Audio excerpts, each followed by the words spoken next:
FSN. Pride, spirit, competition, Bedlam.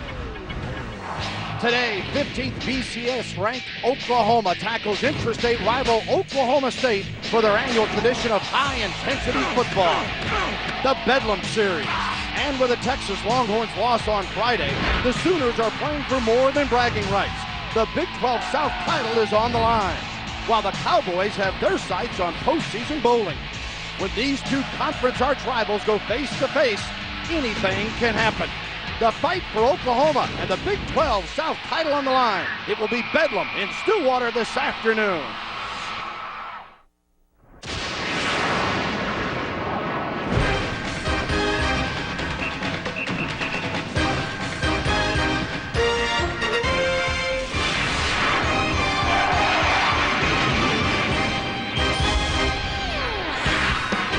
Are you ready for Bedlam? From Boone Pickens Stadium in Stillwater, Oklahoma, it's Big 12 football presented by Kyocera. Today, number 15 Oklahoma will face the Oklahoma State Cowboys in the 101st renewal of the Bedlam rivalry game. And it got a whole lot more interesting in the Big 12 South thanks to Texas A&M yesterday bumping off the University of Texas. As a result, Oklahoma, with a win today, heads to Kansas City to play for the Big 12 championship. Welcome, everyone. I'm Bill Land along with Gary Reasons. A little more fuel on the fire thanks to the Aggies. No doubt about that. This ballgame takes some significant changes. But we talked to both coaches, and they said, no, nothing really changes. But you can't tell that to the fans, and I think even the players. It should be a lot of fun out there, Bill. Well, for the Oklahoma team, injury update. Once again, no Adrian Peterson. The collarbone has not healed enough for him to play today. But they've actually done very well without him, if you can believe that. They've got a great running group. Adrian Peterson, the numbers that he's put up. These are the top rushing performances. You throw Alan Patrick in there, and who we will see today, Chris Brown. They've got a great job running the football. The Sooners have. They've controlled the football. Chris Brown, who's going to get this start, will be his second start of his career. 169 yards last week against the Baylor Bears. He's a guy that has a lot of elusiveness, and he's a power runner. Now, on the other side for Oklahoma State, very balanced team, but the running game is critical. It's been more by committee for the year, but lately the go-to guy has become Dontrell Savage. Well, Dontrell Savage has done a great job running the ball for the Pokes, and I tell you what, they are the #1 rushing football team in the Big 12 Conference, and they've done a great job with it. Dontrell Savage is emerging as a star, and what he has done with the football in his hands is really remarkable. He's got great quickness, great elusiveness, and great speed. Mike Gundy talked about him, and he saw him in training camp and said, hey, this guy's got a bright future. He certainly has played that way the last couple of weeks for the Cowboys. Should be fun. You never know what will happen here. In 01, Rashawn Woods with a big catch as OSU upset the Sooners. Last year, Adrian Peterson went nuts for Oklahoma. Coming up next, we'll go to the studio. Mike Goldberg and the crew in L.A. as we get ready for Bedlam.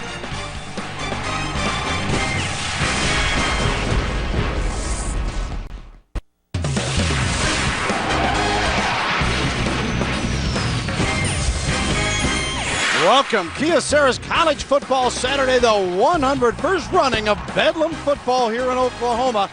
The Cowboys of Oklahoma State 6-5, 3-4 in Big 12 play, and the Sooners 9-2, 6-1. Throughout the day, we'll have our college football awards picked by the FSN crew. We start with our inspirational players of the year, OU's Carl Pendleton, OSU's Martell Van Zandt, the winners for very different reasons. We start with Carl Pendleton. Here's Jim Knox. Hey, thank you very much, Bill. Carl Pendleton will be playing his final Bedlam Series game. You see, he's a junior, but he's foregoing his final year due to family and also education. His parents are going through a tough divorce in Tulsa, so what Carl is doing is adopting, basically, his little brother, Kirsten. He's 10 years old. He wants to move in with him in Norman, Oklahoma, in a small one-bedroom apartment so he can bring him up right. Carl Pendleton will be playing his final Bedlam Series game, and he wants to go out on top and also give Kirsten maybe a little present there. With more on OSU, let's go over to Oklahoma State sidelines and join Emily Jones. Emily? Jim, thank you. A pretty inspirational story here on the Oklahoma State sidelines as well. Junior cornerback Martell Van Zandt was born deaf, but he's able to play football with the help of an interpreter. Apparently I need some help around here. He's able to play football with the help of an interpreter who is able to communicate between he and the coaches. The great thing about this story is that the fans have gotten in on it. This is the sign for applause. So don't be surprised if today number 7 makes a big play and this crowd goes quiet. They're showing Martell Van Zandt they appreciate his play. All right, thank you very much, Emily. Today's game is presented in FSN HD as Oklahoma meets Oklahoma State. And the Cowboys have won the toss. They've elected to receive. And as a result, OU will kick it off with Garrett Hartley. You saw him lining up. Tommy Devereaux and Grant Jones are the deep fellas for Oklahoma State. Jones is a guy that's already taken one back for a touchdown and is #1 in the nation in kick return. Here is Hartley's kick. Jones from the goal line. Breaks the tackle to the 15, trying to muscle his way, and does so just past the 20-yard line. Tackle made by DJ Wolf of the Sooners. Let's take a look at our Kyocera starting lineups. First of all, for Oklahoma State, Bobby Reed, the sophomore out of Houston, Texas, leads him at quarterback. He has thrown for 22 touchdowns so far this year, and his total yards at 24-18. He's starting to break some marks set by his coach, Mike Gundy. Well, Bill, and his improvement this year at the quarterback spot for the Cowboys is a huge reason for their success offensively. We'll take a look at their numbers. They have steadily moved up the charts in all categories. Saw Toasted in motion, and the Cowboys keep it on the ground with Savage. Gets out to just across the 25-yard line. Alexander made the tackle. Now our Kyocera offensive group for the Cowboys up front. Hilliard, Koenig, as well as Washington Seafried, who was an original walk-on. He's quite a story. And Okung. And the receivers and the backs. Savage is the guy who's become the man of the moment. Bowman is a big-time playmaker. #1 in the league in yards receiving per game. Oklahoma State with the football. 2nd and 5. Bobby Reed. And it is complete. And that will be a first down as he completes it to Keith Toaston, the freshman from Angleton, Texas. Now defensively, let's take a look for the Oklahoma Sooners. One of the top defenses in the country. And Burdine, Coleman, Bennett, and Thibodeau have been creating havoc up front. Alexander, an all-conference pick a year ago, their leading tackler. Walker, Williams, Smith, and Holmes in the secondary. Williams got banged up last week, and I believe Lewis Baker is getting a call in his place here today. We'll keep track of that. It is 1st and 10 for OSU. The Cowboys on the ground. Great play action by Reed, and Savage takes advantage of it as he bolts to the 42-yard line. Reggie Smith, the safety, makes the tackle. Our Mitsubishi Motors keys to the game. We start with the post. Well, I think they need to get out early, play well offensively. You see him here getting Dontrell Savage going, running the football. They've got to get the return dominance. They've got a great kick and punt return game, and I think on defense, they've got to relentlessly pursue the football and get to those OU running backs. They can have a big day defensively against this football team if they're able to slow the OU running game somehow. Savage, he is stopped for a loss at the 40-yard line as Zach Latimer, a senior from Denver, Colorado, making the stop. Now let's take a look at the Sooners' keys. Well, Oklahoma in this football game, Bill, there's no doubt about it. They've had fumbleitis. They've dropped too many balls. They lead the nation, put 21 balls on the ground. But I think on defense, they've got to pick your poison. What do they want to do with Oklahoma State? They want to defend their running game or their passing game. It's going to be interesting to see what they do there and make that kicker be a dear part of their heart. Garrett Hartley's done a great job for them this year in the field goal area. It's okay to kick field goals in, I think, a tight, close ball game that we'll see here today. Yeah, he's at 17 of 18 on the year. 3rd and 3 for the Cowboys' first possession. Reed completes it. Bowman, 45-50, and out of bounds, and they'll maintain possession. 1st and 10. Marcus Walker makes the tackle for Oklahoma. We see Oklahoma State doing a lot of different things with the football here, running the football, then also throwing it out. Darius Bowman, who is a dangerous receiver, he's 6'5", he's a great frame. Watch him putting the stiff arm out there, and he just tries to get separation.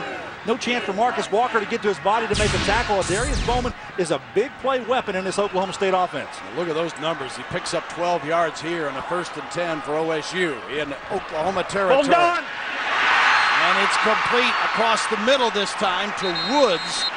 Yeah, Zach Robinson made the pass at quarterback. Exactly right. That's a little different shift that they do. They'll take Zach Robinson, throw him in there, and they'll throw the quarterback to the outside as a wide receiver.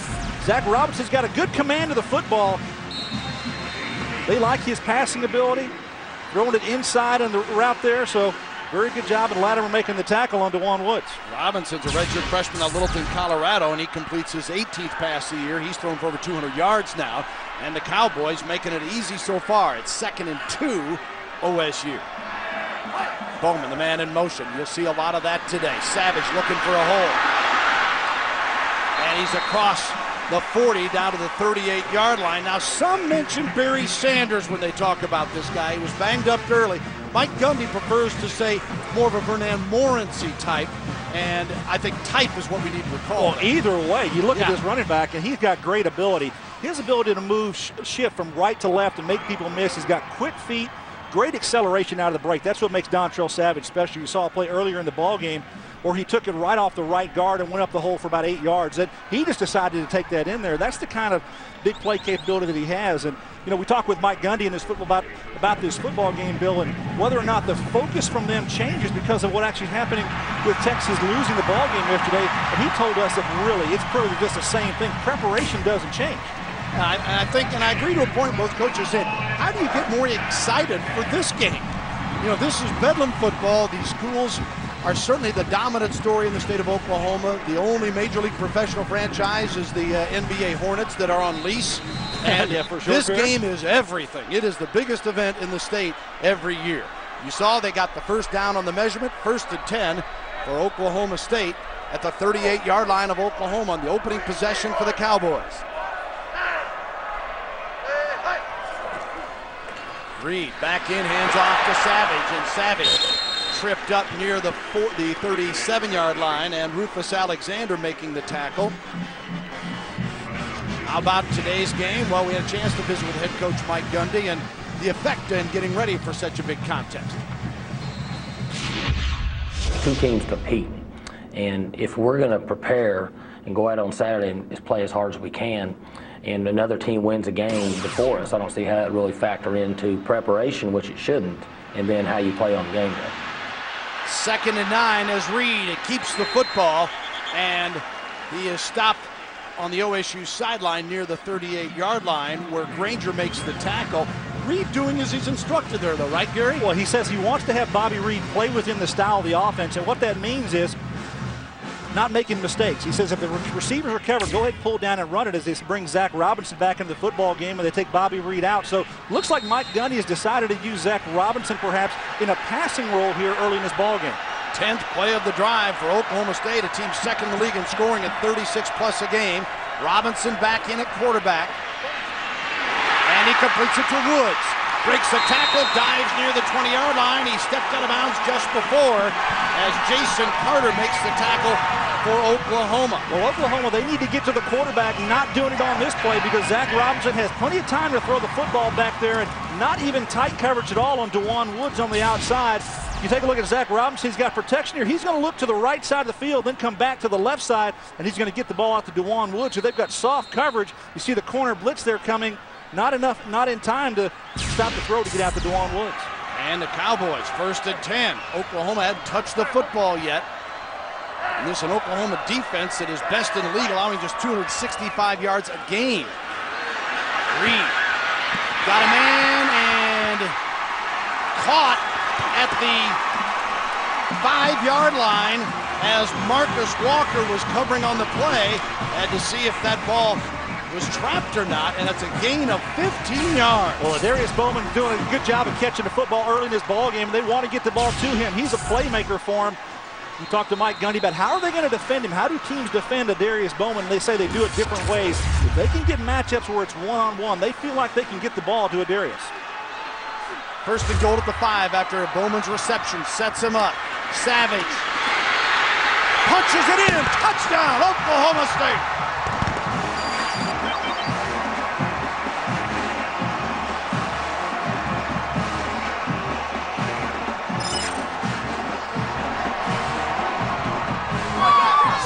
With his 7th touchdown of the year. Well, I talked about getting out early, and that's exactly what Oklahoma State does on this opening drive, running the football effectively with Dontrell Savage and also throwing the ball to one of their big playmakers, Darius Bowman, getting great yardage there and a great job of using your different personnel.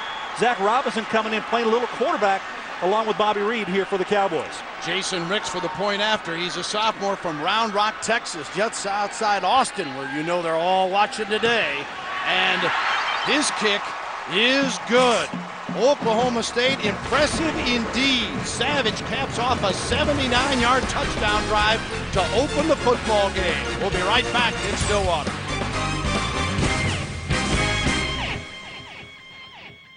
Old taste to start this game as they take the opening kick and drive it 79 yards for a TD by Savage. And our Dodge scoring drive, they eat up 5, 11, 12 plays, and Savage gets the score. And Oklahoma State leads at 7-0. Bruce Redden will kick it off now for Oklahoma State. And the Sooners will decide to down it in the end zone as Smith will set it up. It'll be 1st and 10 at the 20 on the touchback. And Kyocera gives our starting lineups. Paul Thompson has been absolutely incredible as a senior out of Leander, Texas, passing for over 2,000 yards, 17 touchdowns to just 7 interceptions. Keeps him out of the bad play. Yeah, when we talked to Bob Stoops about him, I asked him, who is your MVP or MVPs for this football team? First words out of his mouth, that young man, Paul Thompson. He said couldn't say enough about Paul Thompson, the character that he brings to this football team, and how well he has played on the field this season. Found out in August he was coming back as a quarterback, not a wide receiver, when Bomar was dismissed from the team, and he has been superb. 1st and 10, and Patrick bolts right up the middle. 35, 40, 45. How's that ankle? Alan Patrick, who missed the last game because of a sprained ankle, and the coaches told us we think he's ready to go. I guess so. Yeah, they actually had listed Chris Brown as a starter, but take a look at Alan Patrick. He's not missing a step. He's showing he's still got that great speed. Bill, I watched him warm up, and he looked like he's the same old Alan Patrick that we saw a couple weeks back, doing great things on the ground, running that football. And with him in the ball game and the ability to bring Chris Brown in to help him spell, they've got a couple of tailbacks that give OU some great running power. Missed 2 games. Last played against A&M when he had 173 yards on 32 carries. And then Gutierrez and Brown took over the last 2 games. Now let's take a look at Kyocera presenting our lineups here. As you saw Patrick a late change up front. Messner's the old guy. The rest are youngsters. They call him Dad for his leadership. And Brown, I'm sure we'll see him today. Eldridge has been superb at the tight end as a blocker. We've also got Iglesias and Kelly, who are big-time game breakers. And Finley is a guy who got a touchdown last week in the receiving game against Baylor. And again, that's Chris Brown, Bill. That's Chris his second Brown, carry. They brought Alan Patrick out after that first play, and they put Chris Brown in the football game. Now defensively, our Kyocera lineups for Oklahoma State. Up front, you've got Smith, McBean, Brown, and Victor DeGrade, who's missed the last 2 games. He's got 8.5 sacks on the year. He is key. You see Nathan as well as Johnson and Levine in the secondary. Van Zant, Woods, Sexton, their leading tackler overall. Now I'm looking on the field here. I don't see Victor DeGrade out there yet. They're going with number 97, Marquis Fountain, that one defensive end. He's done a great job as well coming in there for DeGrade, so perhaps he's just not ready to go yet. 3rd and 1, Oklahoma, and Brown again rumbles to the 39-yard line, and the tackle made by Johnson. Gary, what I like about this game, we already saw a quarterback flip-flop for Oklahoma State that didn't necessarily expect in the opening series, and then Oklahoma says, well, we'll show you a little Patrick. Boom. He bolts one up the middle. Well, now here's Chris Brown. Well, that's what you got, fresh legs. Alan Patrick comes in there, runs the football with a lot of speed, right through the hole. Nobody touches him going through the line, and then you bring Chris Brown in, who's a little bit more of a durable back, I think. He's got a little better lower center of gravity. He runs the ball well, and he breaks tackles. Brown, 5'10", 190, a freshman out of Alexandria, Louisiana. And now Thompson. He's got good straight-ahead speed. He is corralled here near the 37-yard line. For Dr. Pepper Game Break, let's go to Mike Goldberg. Bill, you guys have been talking about it all day long. This is why OU is in a great position to take Bedlam to a championship game, because yesterday Texas A&M upsets Texas in Austin 12-7. The Big 12 title in the South is wide open, Bill. Now, thank you very much, Mike. And the Aggies, with Dennis Franchione getting his first win as a head coach against Texas. And wow, what a game that was. Here's Brown. And Larry Brown meets him, the 6'3", 295-pound senior out of Spartanburg, South Carolina, and Fountain also there. Well, when you have the big defensive tackles, Larry Brown, he's almost a 300-pounder down here at the bottom of the screen. He gets two defensive tackles here. They're going to set the line here, and if they can get some penetration early in that play, it's going to be hard for the Sooners to get running. Good job by Larry Brown of making penetration into the Sooners' backfield. 3rd and 7 at the 37 now as Oklahoma. No huddle lines it up with Thompson. Patrick is the back behind him. Kelly wide right. He is a huge playmaker with 8 TDs this year. And it is complete across the middle and taken in as Oklahoma. Looks like they'll move the chains to see where they spot the football. Finley, the tight end with the reception, junior out of Arlington, Texas. Yeah, Joe John Finley getting up there, just sitting down between the linebackers. Zone coverage there, a little bracket on the outside, and good job by Paul Thompson of reading the defense. He's a smart quarterback, Bill. He makes good decisions with the football. That's what makes him such a good competitor, too. He's a leader out there, but his decision-making, where he throws the ball and not throw the ball, I think is really key for his performance. 1st and 10, Oklahoma.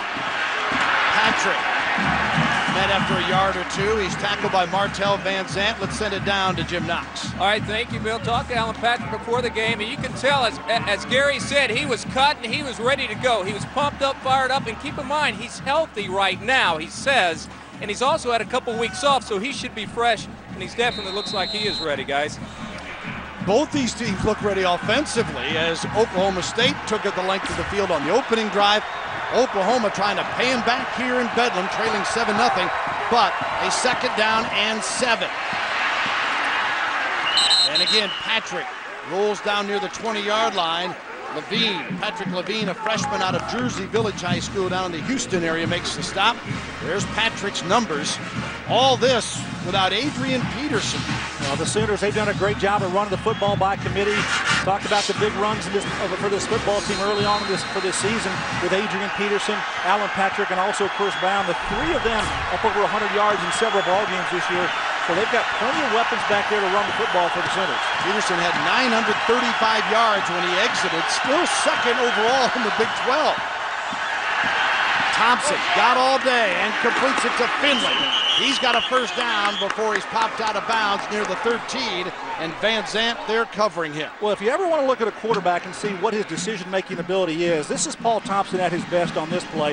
He has a receiver at the goal line, and he chooses not to throw that football because there was double coverage there. Quickly pumps it and goes back to the outside to Finley on the edge, who gets a 5-6 yard gain, but still a 1st down for the Sooners. That's impressive for a quarterback to do that. I know that Bob Stoops is very pleased with how he has played, not only this season, but early in the ballgame. So Mike Gundy without the hat, trying to get his defense fired up here. Patrick broke a couple and powers his way down near the 3-yard line where Andre Sexton makes the tackle. Well, I don't know if Alan Patrick was a hurdler in high school, but he's a hurdler in college because he did just that on this play. Instead of going in there hitting contact, he just takes that right leg, that lead leg. If you're going to be a hurdler, take a look at this in X-mode slow motion here. Good job with this camera work. It comes right over his offensive line. That's pretty cool stuff. That is up close. All right. 1st and goal to go for Oklahoma. Patrick cannot muscle his way in. Helmets come rolling out of there. Yeah, it is Bedlam, folks. Johnson and Levine make the tackle. Oklahoma's won the last 3 in this series and dominant overall, 77, 16, and 7 in favor of the Sooners. Well, Bill, if there's one knock here on this Oklahoma State football team, it really is what they have done defensively. Take a look at Oklahoma's, what they've done in the red zone. Almost perfect this year. They lead the Big 12 Conference in that area. But Oklahoma State's defense, giving up 376 yards a game. Not near where they'd like to be. They've made improvements there, but they haven't gotten to the level of consistent play defensively that I'm sure that Mike Gundy's trying to strive for. 2nd and goal from the 3, and this time Oklahoma is in. Touchdown, Chris Brown. Brown gets his 5th score of the year, and it's a 7-6 ball game pending the kick. Well, you got some Sooner fans here, no doubt about it. It's Bedlam, and it's going to be a great ball game. I think it's going to be like this. It's very physical, very intense. These players have come to play. Running the football effectively are the Sooners early in this ball game. Alan Patrick, Chris Brown as well. The 2 of them getting the job done on the ground for Oklahoma. And now the Sooners try to tie it up as Garrett Hartley, Gary mentioned what a valuable tool he's been for him. 39 of 39 in the PAT department. And no problem. He booms it through. And the Sooners have tied up the Cowboys here. Brown gets the TD. And your serve, Oklahoma State, as Oklahoma evens it up on its first possession. We'll be right back. Let's take you back in the Bedlam series to 1984 in Norman. Oklahoma quarterback Danny Bradley hitting All-American tight end Keith Jackson as the Sooners down the Pokes 24-14. Keith showed a little dancing ability there, huh, Bill? Oh, yeah, excited that he got the football thrown to him. That wishbone offense, those opportunities were few. Welcome back here. Bill and Gary Reasons, Jim Knox, Emily Jones. Dodge scoring drive. Brown capping off the 80-yard, 13-play drive on a 3-yard run. And Devereaux and Jones await Hartley's kick. And it is taken by Oklahoma State's Devereaux. The 15, 20, spins, 30, and powered forward to the 32-yard line. So Oklahoma State will get pretty good field position, a 28-yard return. We're back with more on Bedlam football in a moment.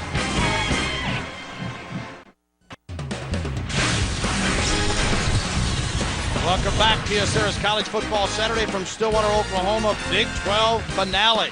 Oklahoma State and Oklahoma Sooners win. They go to the Big 12 title game in Kansas City to meet Nebraska. Sooners lose, and Texas will go representing the South. Zach Robinson will start this possession as the quarterback for Oklahoma State. Just their second possession. Just joined us, each team scoring on their opening drive. Robinson keeps the football, and he picks up a nice gain, gets to near the 38-yard line. Reggie Smith, the strong safety, makes the tackle. The Cowboys last year went 4-7, won just once in the league. Part of the reason for the improvement, a huge part, look at the offense and how it's compared to a year ago. Well, every category, rushing yardage, and most importantly, the points per game. If you're going from 20 points to 36 points a game, you're going to win a lot more football games. But every category with Larry Fedora, the new offensive coordinator here at Oklahoma State, they have improved immensely, and it really, in part, comes to the quarterback play of Bobby Reed and I think Adarius Bowman, combining that with Dontrell Savage and the rest of the running backs for Oklahoma State. Reed back in here, keeps the football one-on-one, trying to beat a man, and scoots out of bounds. Nice job defensively by Alonzo Dotson, who's able to hang with the super quick Bobby Reed. Reed has run this year for 446 yards coming into this game. First down markers brought to you by Overstock.com, where you'll find thousands of brand name products and savings of up to 70% every day of the week. That's Overstock.com. Well, Alonzo Dotson does a nice job coming up there and holding that quarterback and not able to run around Bobby Reed. Alonzo Dotson getting to play a little defensive end here in this football game and doing a great job of not allowing Bobby Reed to make yardage. 3rd and 7 from the 35. Look at 3rd and 6 officially as Reed in the shotgun. Savage. And it looks like the first kick of the day, punting-wise. Flag is thrown, though, with 2:07 to go in the first quarter. Baker and Dotson in on the tackle for the Sooners. There is Lewis Baker, junior out of Carrollton, Texas. I think we may have a false start here by Oklahoma State. May have had a player move forward a little bit before the snap, which is an illegal motion penalty. So let's see how they call this here. Talking to Captain Rufus Alexander. Number 12, penalty is declined. Left down. So Oklahoma has held, and Oklahoma State with Bowman on the motion penalty. You know, Bill, in a game like this, kicking is okay. Whether you're end of possession with a PAT or a field goal, but at a punt also. And the beginning of the play there, we had a player start just a little bit early there for Oklahoma State, causing a penalty, but the Sooners declined it. Going to get the football here on the punt. Reggie Smith is back to return the kick, and Fodge is punting. Smith got hammered before he caught the football, and a flag is thrown at the 15-yard line. Now you're going to have illegal catch interference. A little tongue twister there, but that's what's going to be the penalty here against the Cowboys, not allowing Reggie Smith to cleanly catch that football. And he had dropped one last week against Baylor and had one go off his shoulder pads and was recovered by Baylor, and they put points on the board from it. So you take a look here at the end, and contact there right before the ball was there, and Quentin Moore from 26 making the hit there. And they'll sort this out. Kick catch interference. Number 26 of the kicking team. 15-yard penalty. First down. And a great shot of it there with our Exmo camera. Quentin Moore just, hey, he's doing a great job covering. You're trying to make plays down there. That is so close. You never know whether you're going to be a half a step ahead or half a step behind. And Moore here, you'll see the contact just before the ball gets there. Reggie Smith, no chance to catch it.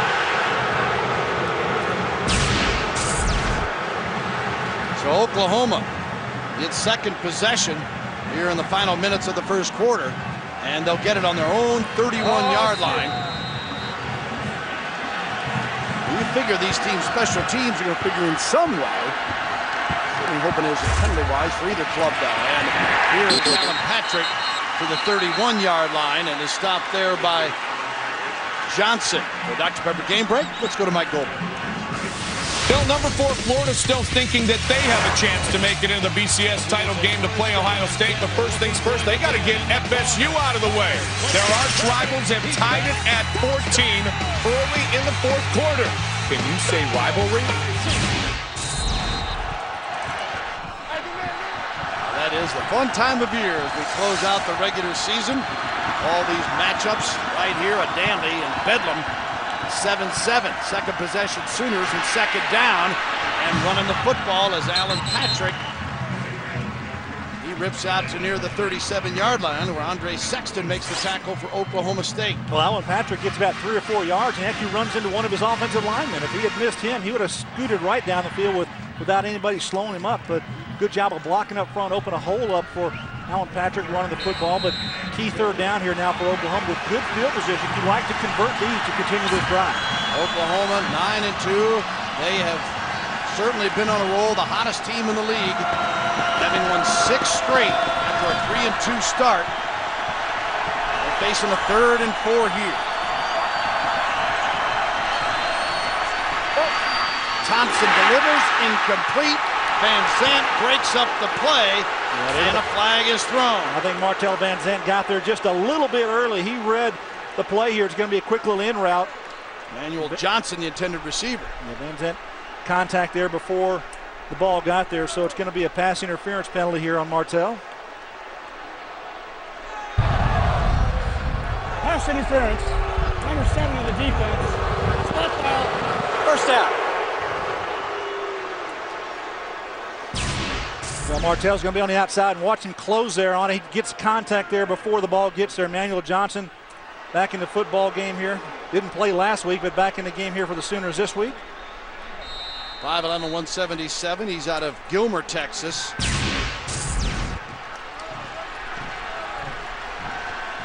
And it's 1st and 10 at the 44. And Oklahoma State answers this time as Patrick gets the handoff. Naveen there to stop him for OSU. Mike Gundy saying this game comes down a lot of times to just pure toughness. As who wants it the most here? That ends our first quarter with the score Oklahoma 7, Oklahoma State 7. You're watching Big 12 football presented by Kyocera. We'll return after this word from Dr. Pepper, your local Dr. Pepper bottle.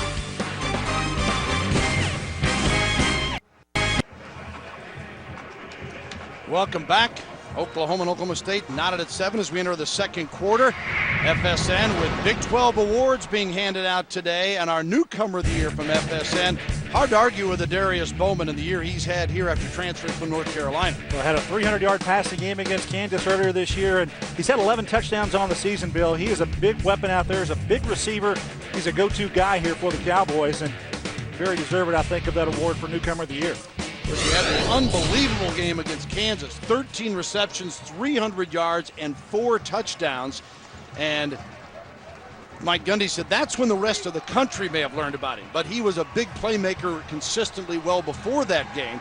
Since that game, though, he sees all kinds of double coverage and bracket coverage, as they call it. And that's one of the reasons they move him around so many places to try to free him up. And if they do continue to do that, then they rely on the running game.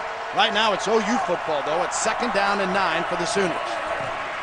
And again, Brown finds a nice gap, and he goes into Oklahoma State territory near the 47-yard line. Andre Sexton, the stopper. I'll tell you, offensively, Trent Williams, number 71, the right tackle for the Sooners, doing a great job of blocking. Just winning the corner here, allowing Chris Brown to run. Watch on the right side here. Watch the block that he has out here, and he just going to continue. If you just watch him throughout the play, he's going to tell you to get a pancake there, and Chris Brown runs in behind it. Well, if you win at the line of scrimmage like that, you're going to make a lot of yardage running the football. OU, 15 carries, 72 yards rushing so far for the Sooners as we start the second quarter. Not much on this attempt. It looks like it's going to be close to the first down yardage. They'll be able to third and short. And if the line judge on the far side is where they're going to spot the football, I think they're going to get the first down there with that effort by Brown. Brown, 24 carries, 169 yards against Baylor last week for a touchdown. The week before, he scored twice in the win over Texas Tech, had 84 yards rushing. Johnson makes the tackle here. Yeah, Rod Johnson's coming out of the football game and kind of got dinged on that play, the middle linebacker. So it's like I think Marcus Brown's going to come in for him, number 35, and play a little bit at the Mike linebacker spot.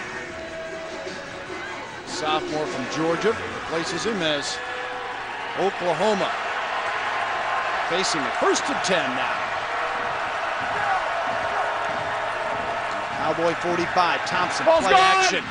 Incomplete. Trying to go to Jermaine Gresham on the play. He was covered by Martell Van Zant. Tomorrow I'll be there live for the first show that breaks down the new BCS standings. The official BCS rating show is exclusively on FSN. Find out who's moving up, who's moving out, and who's moving on towards a berth in a BCS bowl game. The official BCS rating show presented by KFC. That's tomorrow, 9:30 p.m. only on FSN. Yeah, that should be a fun one to watch with what's happened this weekend, especially with the Texas loss and A&M winning, and potentially here for Oklahoma. If they're able to win this football game against the Cowboys, it's really going to shake things up. 2nd and 10. Thompson in trouble, and he is brought down as Oklahoma State sacks him on the Sooner 47-yard line, Patrick Levine. Well, Patrick Levine, he's the number 2 tackler for this Cowboy football team, and able to come through there and do a good job here. Just watch on the right side. Paul Thompson is just going to take a little bit too long here in getting this ball off. He has a lot of time, good protection early, but it just kind of collapses, and Patrick Levine just comes from the edge, and nobody blocks him. He just makes a nice play. Oklahoma State, number 6 in the country in tackles for loss at almost 8 per game. And that's their 35th sack of the season, Bill. They've done a good job of getting to opposing quarterbacks. 3rd down and 18 for the Sooners. Thompson gonna keep it. 50, slides well short of the original line of scrimmage there as Van Zant makes the stop. And each defense is starting to adjust. Well, the defense is starting to adjust. Good rush that time on the outside by Nate Peterson, number 13. He's what caused Paul Thompson to have to pull that ball down and run. I thought he was actually held on the play. Chris Messner, the left tackle for Oklahoma, but no caller on the play. But nonetheless, a good job by Oklahoma State forcing a punt here. Michael Cohen, who's their long kicker, will boot this one away. He averages 42.7 a kick. This one bounces on the 2 and goes into the end zone. And Oklahoma State will get it back after a 48-yard punt from Cohen. You're watching it all on FSN.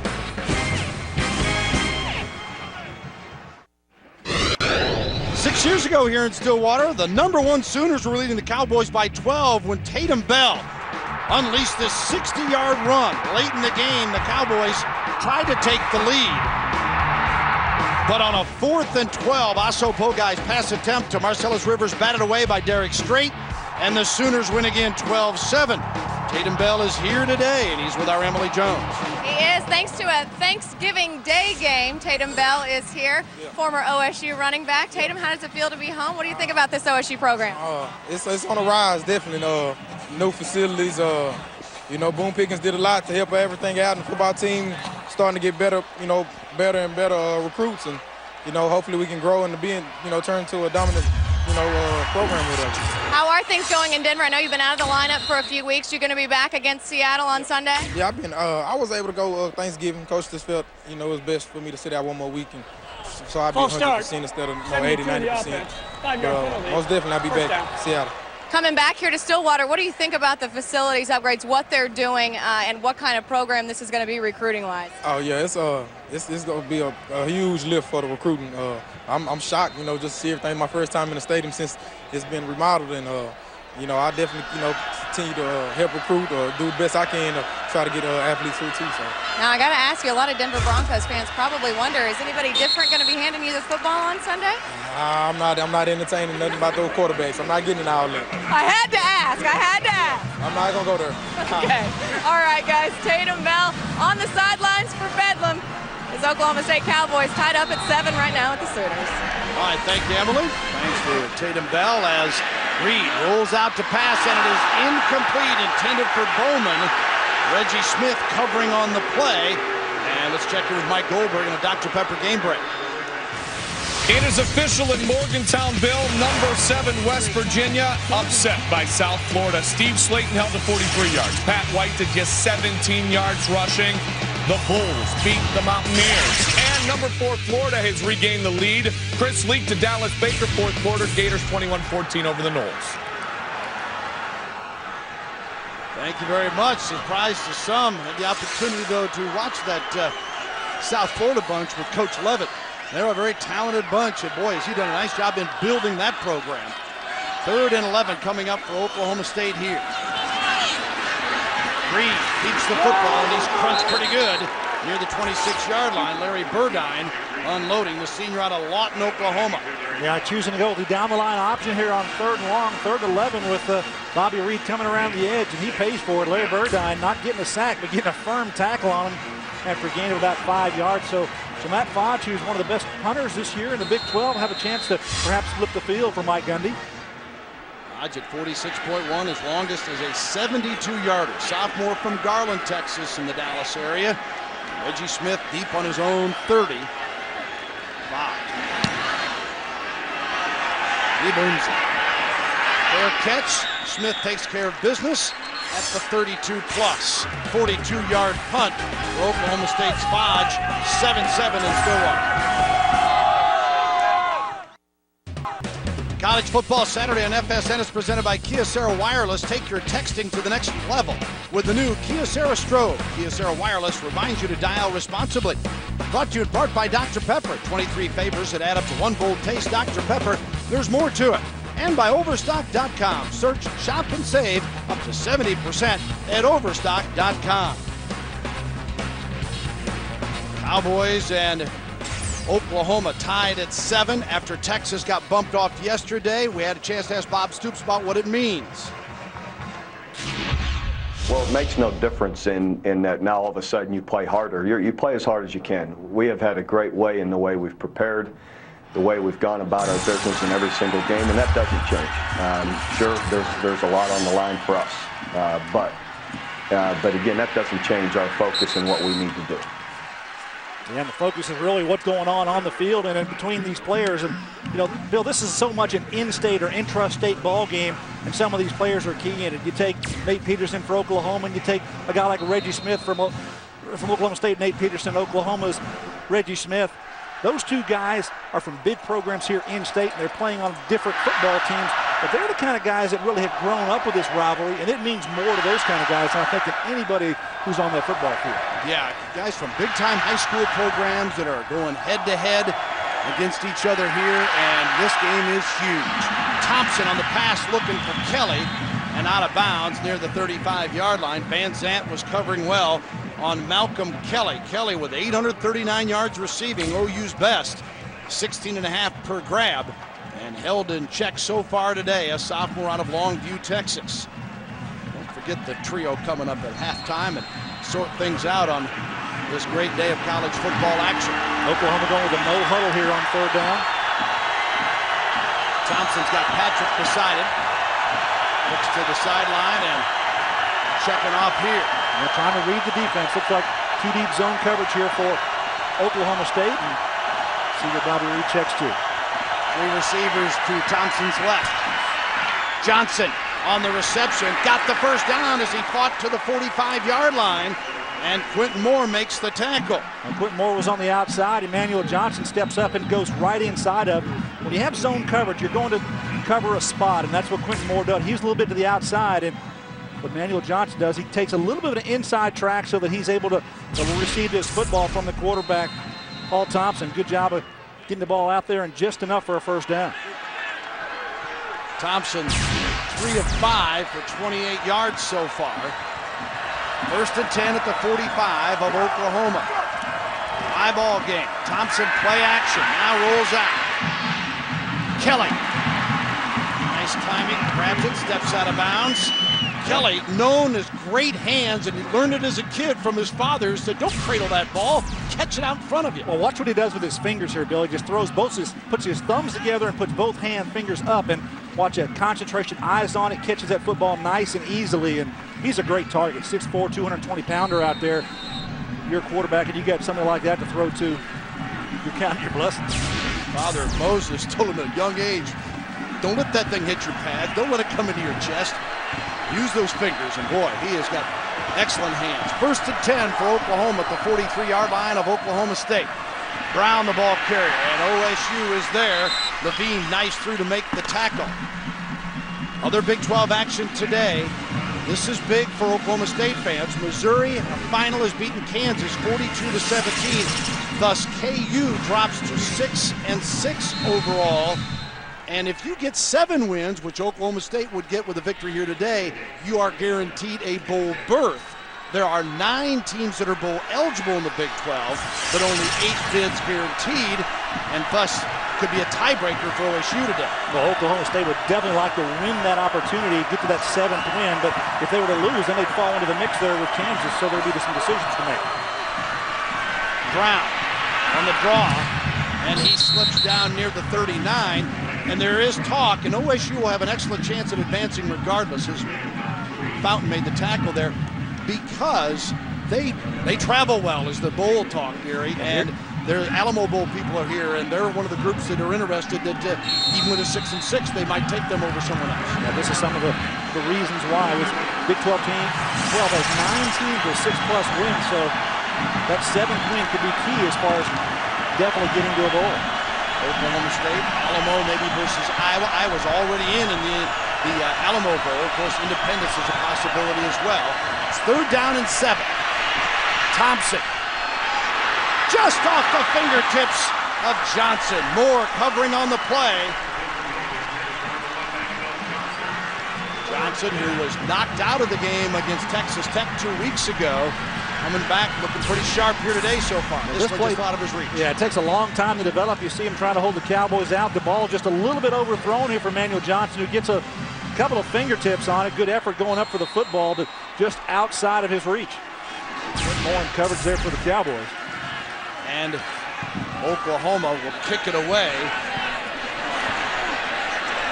Down at the 1-yard line for Oklahoma, as they take care of business on a 38-yard kick. Latimer down. Latimer. You're watching FSN Southwest. Mike Goldberg, DeMarco Farr, Billy Ray Smith getting set for the College Football Saturday halftime report. Little bitty game at the Coliseum tonight. USC Notre Dame. I wonder who Michigan's rooting for. Show you how the Lucky Irish is going to run out tonight at the Coliseum. Oh, yeah, we will see. It's all coming up on the halftime report. Back to you, Bill.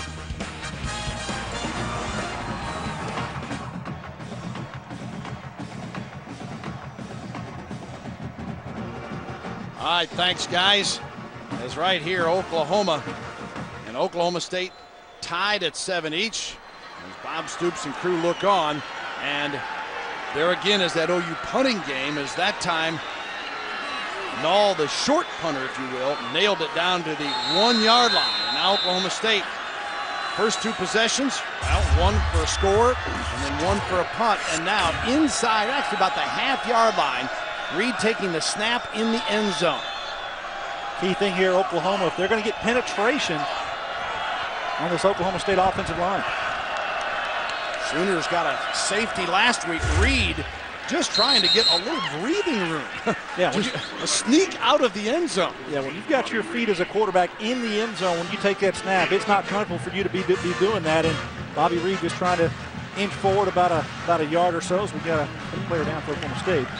And Mike Gundy, don't you think, knowing, having played in this game, been assistant coach, now head coach, knows in this game, young quarterback, he's had a pretty good year.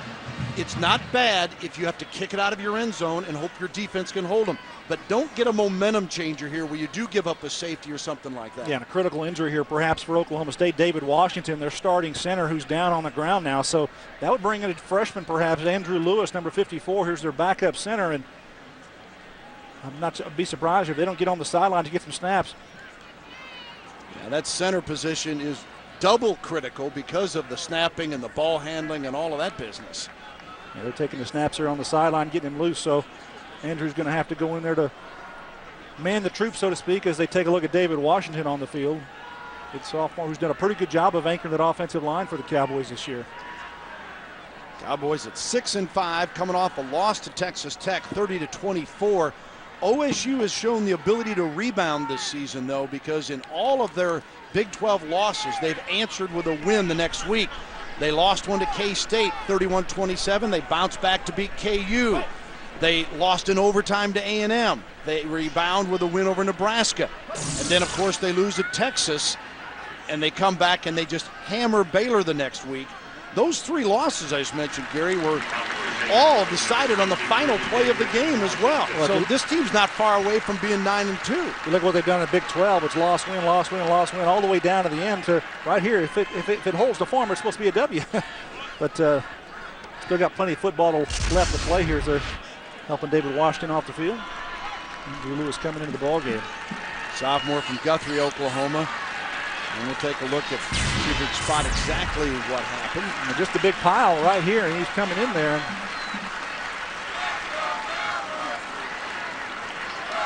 That's just a big pile down there, guys. Mass of humanity on top of him, and the leg got twisted some way, but knees weren't made for football, that's for sure. And his replacement will be Andrew Lewis, who's a 6'5", 290-pound redshirt freshman. And now, here you are, taking this snap, coming in. It's 2nd down and 8 from the 3-yard line. Savage in trouble. And he just does get out of the end zone.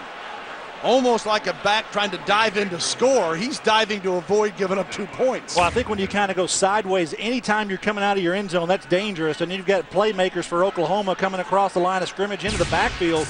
Boy, that could be a huge problem for you. You can get a play for a loss, or you don't want to go sideways. You want to go this way. Savage lucky to get out of the end zone there, and looks like it's going to be inside the 1-yard line. They got 1 foot from the Cowboy goal line. All right, it is 3rd down and 10. Now, they've actually lost a foot on this first couple of plays. Bowman in motion. Savage the back. Play action. Ball's gone! And it is complete. Bowman. Reggie Smith popped him, and he held on.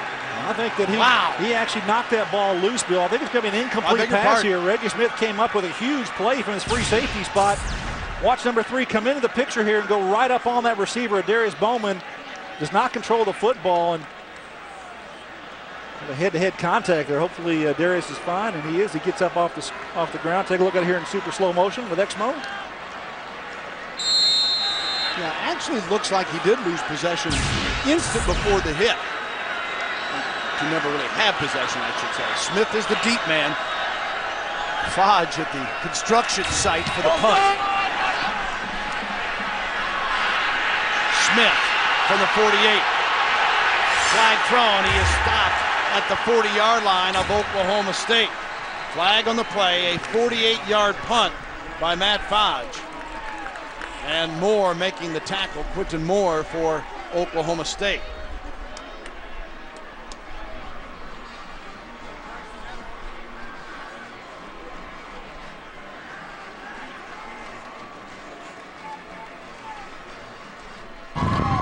Holding, number 24 on the return team. 10-yard penalty, 1st down. You know, for Oklahoma State, there could be worse things than what happened on that possession, Gary. Walker's the one that committed the penalty. We'll talk about it when we come back on FSN and Kyocera's College Football Saturday.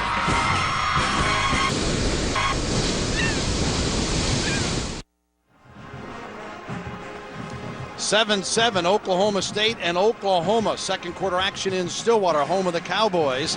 After our game, our college football Saturday doubleheader will continue. Arizona State battles Arizona. Devils and Wildcats right here on FSN. And Bob Stoops' brother Mike Stoops, of course, the head coach at Arizona, trying to get that thing turned around. That will be interesting. And Jim Knox, there's another Stoops out there coaching.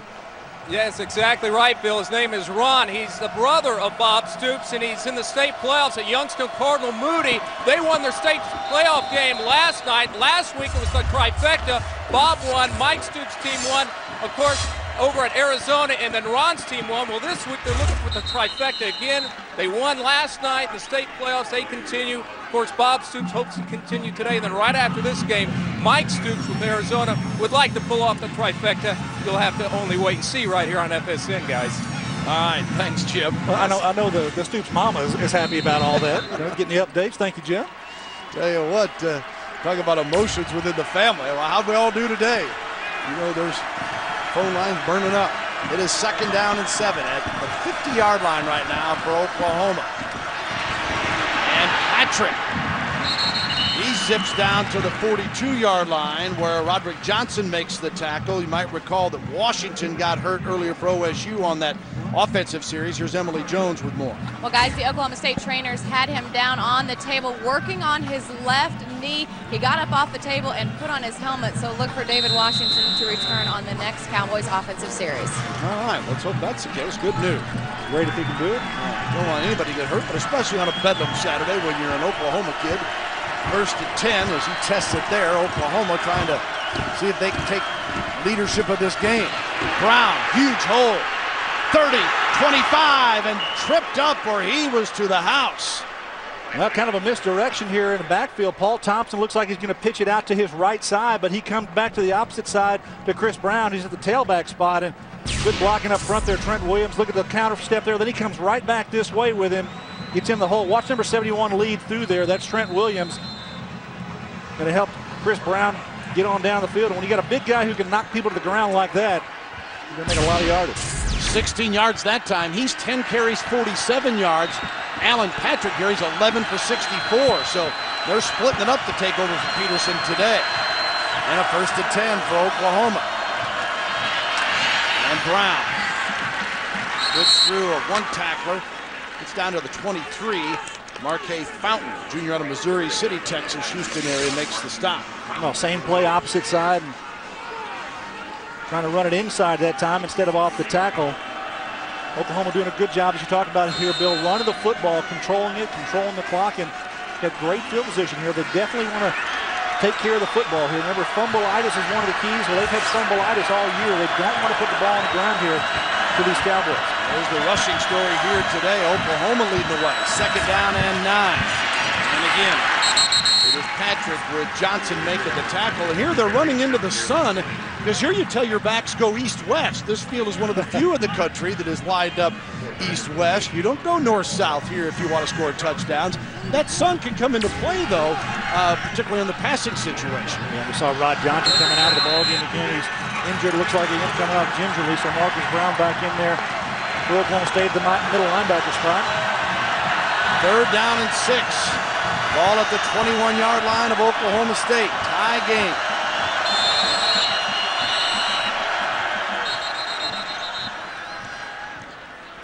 Flag thrown or somebody called timeout. I think it may have been timeout by Oklahoma. Weren't sure of their set there. The tight end's moving around. Oklahoma. Bob Stoops with a record of 84-18, and this is 8th year as the head coach of the Sooners. That was the timeout here, and 7-7 our score with 3:08 to go. Both teams scoring on their first possessions of the game. Savage a 5-yard run for OSU, and then Chris Brown a 3-yard run for Oklahoma. Let's take you back to the 88 Bedlam game here in Stillwater. Mike Gaddis, big-time playmaker for Oklahoma, setting things up early for the Sooners. But a fellow by the name of Barry Sanders ran for 215 yards that day, something that impressed the Heisman Trophy voters. And that was really one of the games that pushed me to the top of the Heisman race. A lot of people were not sure how I would perform against, a top-ranked team and a top-ranked defense like the Oklahoma Sooners, and that was one of those games that did it for me. Cowboys were behind by 3 points as quarterback Mike Gundy went to the air on 4th and 10. Brent Parker could not handle it in the end zone, and OSU a bitter defeat, losing 31-28 to the Sooners. 1988. Mike Gundy's got 3 wins in the Bedlam series, but none as a player. They all came as an assistant coach under Bob Simmons as well as Les Miles, and he'd love to get one now in his 2nd year as head coach. And talk about this rivalry since Oklahoma has been in the Big 12. There are 2 teams that have beaten the Oklahoma Sooners the most. One of them is Oklahoma State, beat them 5 times, and the other is the University of Texas. So Oklahoma State has had their days against the Sooners, and especially since the inception of the Big 12. And that long drought that Mike was a part of as a player, but really turned around back at 95. 3rd down and 6 here at the 21-yard line. Big play for Oklahoma, and right up the middle is Alan Patrick, and Patrick takes it down near the 14. That'll move the chains for the Sooners. Johnson and Levine, the tacklers for Oklahoma State. Explosive run there by Alan Patrick, coming right through the guard tackle area, and good job of blocking up front. And he just kind of lowered his head, and looks like he's healthy, Bill. That ankle, not a problem for him today. And that Oklahoma rushing attack that is 3rd in the league at 184 a game. OSU's leading at 216. But Patrick, you see, very healthy today. 13 for 74. And a first down at the 19 of the Cowboys. Finley, the man in motion, resets. Patrick. Trying to protect the football. Down to the 14, and Brown made the tackle. Barry Sanders, he got folks' attention coming out early. Remember, he played behind Thurman Thomas the year before. He had 4 300-yard rushing games that season, Gary. Wow, that's impressive. If you can get over 100 yards, it's impressive, but 4 300-yard games, I'm sure the defensive coordinators that were watching him on tape throughout that season were like, what in the world are we getting ourselves into? Barry Sanders, I'll tell you, he's one of the best, if not the best of all time. Yeah, you can argue that point. Unbelievable. 2nd down and 11 from the 15. And again, nothing doing this time as Johnson makes the tackle on Alan Patrick. You see Oklahoma doing a good job of ball security, as the coaches preach. That's been a driving force because they turned it over 5 times last week, even though they won. Yeah, they need to hold on to that football. We talked about that. You see Rod Johnson's numbers on the year. He's back in the football game, kind of nursing an early ball game injury, but it's kind of split time in there with Marcus Brown at that Mike linebacker spot. So 3rd down here and long here. Still can get a first down, though, inside the 5-yard line. And take a look at Oklahoma's fumbles on the season, 21. That's the worst in Division I college football.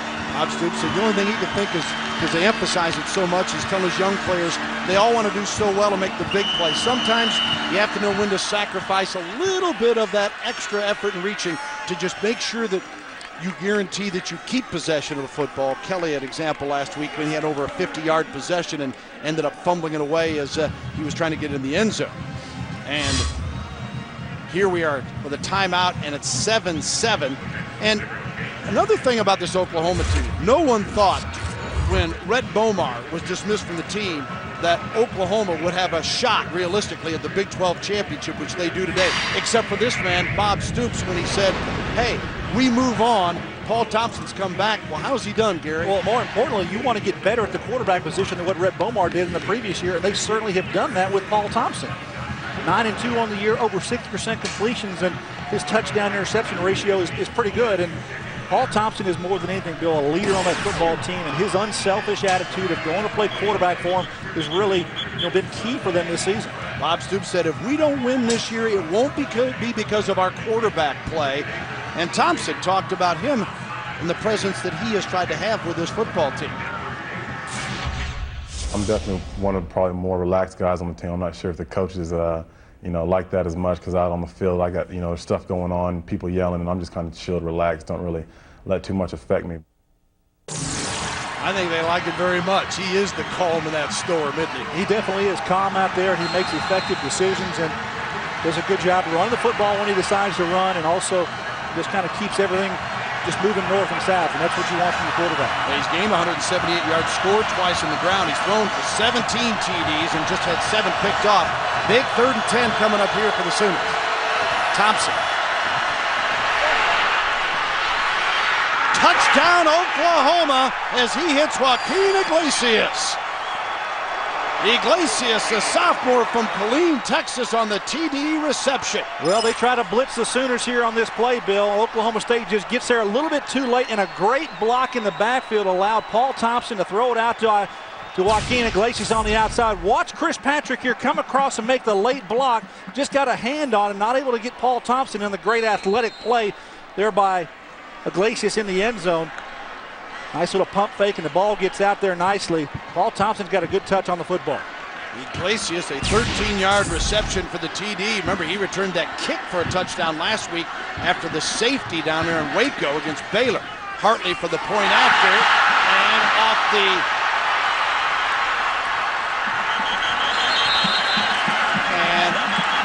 Well, off the post, it's definitely a dead ball. I thought that ball went off the upright. Yes. And the scramble for it, maybe one of the players that thought it had hit another player, but that was not the case. It was. Now, the official should have just whistled that dead as soon as it hit the post, and I'm surprised that none of them did. Hartley's first miss this season. Last year he was 37 of 38. He's now 40 of 41 this year. And let's go back, though, to take a look at the play that has given Oklahoma the lead. Well, good job here by Iglesias, just finding the football. Quentin Moore on the outside. He doesn't take the same path that Joaquin does. He goes up nicely forward, and good concentration. If you're a young receiver watching Joaquin do what he did there, put his eyes, his chin actually followed him all the way to the football. That's how you know you have a concentration on making that catch. And as a result, we have a 13-7 game in favor of Oklahoma. Tonight, ready for some hoops. Pac-10 basketball will tip off on FSN. The Iowa Hawkeyes will visit Arizona State, looking to eclipse the Sun Devils in an early season showdown. Coverage begins tonight, 9:30 Eastern, 6:30 Pacific. That's right here on FSN. All right, how do the Cowboys of Mike Gundy answer now that Oklahoma is on top? Now they got a minute, just over a minute to go here. The clock is going to start as the Sooners kick it off here to the Cowboys. So I think depending upon how they run this back, what kind of field position is going to determine how aggressive Mike Gundy is going to be here in the last minute of this half. Devereaux and Jones are deep as Hartley will boot it off. Jones, he going to come out? No, Devereaux will stay right there. They'll take it 1st and 10 at the 20-yard line. And we'll get a good indication here from Mike Gundy on what he plans to do as they set this ball and start the clock. Coming up at halftime, Mike Goldberg and Billy Ray and Michael Farr. They'll have all kinds of opinions and comments. We got BCS, you got championship games coming up. Oklahoma putting everything in limbo here in the Big 12 after what happened yesterday with Texas and Texas A&M. Longhorns winning in Austin against Texas. 1st and 10 at the 20 for Oklahoma State. Quarterback Bobby Reed. Savage the running back with him, and he gives it to him. And Savage, the 27. And no timeout called, so the Cowboys maintain possession here. First down markers brought to you by Overstock.com. Whether you order a big screen TV or a comfy leather chair at all shops for just $2.95. Shop and save at Overstock.com. Good news here for Oklahoma State. David Washington, the center, number 63, back in the ball game here. So took care of him on the sidelines, and he's back out there with Bobby Reed. 2nd down and 4. Reed.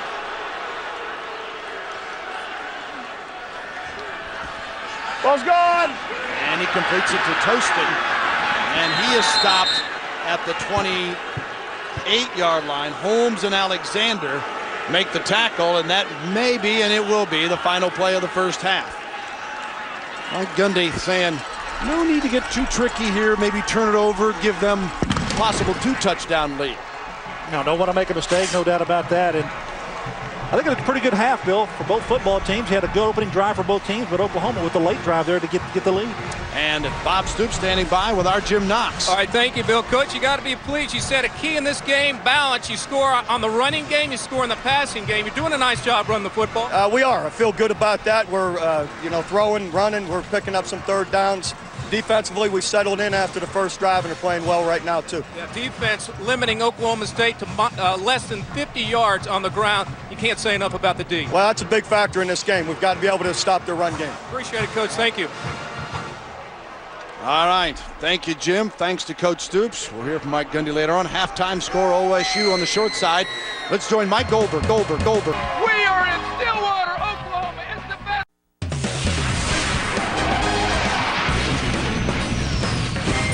Welcome back to Sierra College Football Saturday in Stillwater. Boone Pickens Stadium, the site. Oklahoma the leader, 13-7 at the half over the homestanding OSU Cowboys. Hi, everyone. Bill Land, Gary Reasonswood is here up top. Oklahoma State coaches said they had to stop OU's running game. They have not done that today. No, Oklahoma's done a good job running the football. A couple of guys came in here. Alan Patrick, we didn't know he would play, but he has run extremely well, and also Chris Brown for Oklahoma. And so take a look here in this first half. Alan Patrick gets the early carry, and he was burst through for a large gain for Oklahoma, running the football, showing that he is healthy and able to play. And then you take a look at Chris Brown, who also bursts as well. So Oklahoma getting a 1-2 punch here. They're controlling this game on the ground, Bill.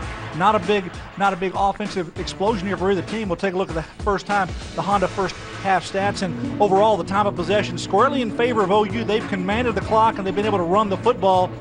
And Oklahoma State, after an early opening first drive, they have not had any offense, so to speak of. Only 19 yards after that initial opening drive. So right now it looks like Oklahoma State needs to make some adjustments, perhaps get back to what they did early in this ball game to make this a pretty tight ball game once again. All right, thank you, Gary. Let's send it down to Emily Jones. Guys, I spoke with Oklahoma State head coach Mike Gundy on his way out of the locker room. He said defensively the adjustments are simple. Just stop the run. As for his offense, he said OU is not letting them go down the field. They are going to have to mix things up and go with some misdirection on the offensive side of the ball. As for this first series of the second half with OU having the ball, he said his message to his defense was simple: hit them hard. All right, thank you. And Oklahoma will get the football to start the second half. And Reggie Smith stepped right in front of Iglesias to take that one. I don't know if that was by design, but now he turns it upfield, 25-30.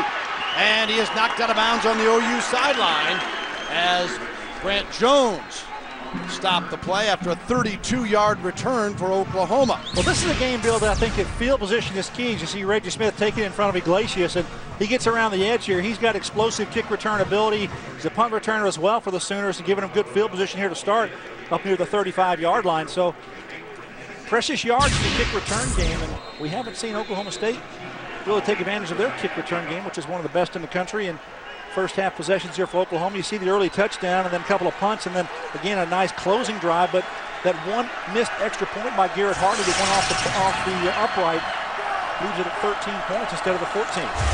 And on a 1st and 10, right up the middle, Alan Patrick to the 20. He will score. No flags. Touchdown Sooners. That same burst of speed to open the game for Oklahoma. He does it here for 6. Oklahoma State chooses to crowd the line of scrimmage with all of their defensive players, and this is what happens. It's kind of like a short yardage play. Just busts through there. There's nobody in the secondary. Breaks one tackle at the line of scrimmage, and Alan Patrick outruns the rest of the Cowboys en route to a first play score here for Oklahoma. 65 yards for Alan Patrick on the TD run, and Patrick, just like that, people hadn't settled into their seats to start the second half. Now Hartley, who had his first miss earlier today, comes on for the point after and splits the uprights here. And Oklahoma, thunderbolt opening to the second half of Bedlam football here in Stillwater. Stay with us on FSN. Patrick's 65-yard touchdown run on the first play from scrimmage. Oklahoma.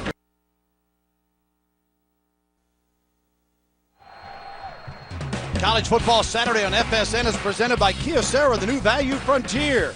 And brought to you in part by Honda Motorcycles, performance first. By Dr. Pepper, 23 flavors that add up to one bold taste. Dr. Pepper, there's more to it. And by Overstock.com. your online source for savings on everything from video games to big screen TVs. Well, this came big screen into your living room with Oklahoma's Alan Patrick, the longest run of the season for the Sooners. You hold it right there, you'll see there's no secondary person. He's one to the left here. Good block in that hole, and he just takes it right to the house. Outruns Donovan Woods, the free safety, who cannot get over to touch Alan Patrick. Great job of blocking at the line of scrimmage as well here. You see the blocking inside there, and a missed tackle here by Alex Odiari, the linebacker coming across. Not going to arm tackle Alan Patrick there in the hole, and good job of blocking up front by the Sooner offensive line. The previous longest run was Adrian Peterson's 53-yard run against Iowa State, where he suffered the broken collarbone. And Patrick today hits a 65-yard home run here. And the Cowboys now find themselves trailing 20-7 as they take over 1st and 10 from the 20. What are they going to do to get back in this, Gary? Well, Oklahoma State, they had a great opening drive. They used a little bit of misdirection. They changed up what they were doing. They were running the football. They had the passing game working, short passes outside. They got Adarius Bowman into the action. They have not gotten him into the action at all in the second quarter. You need to get back the ball in the hands of your playmakers.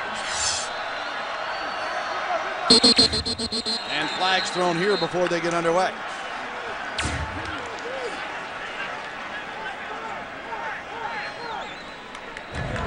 False start, 72 of the offense. 5-yard penalty, first down.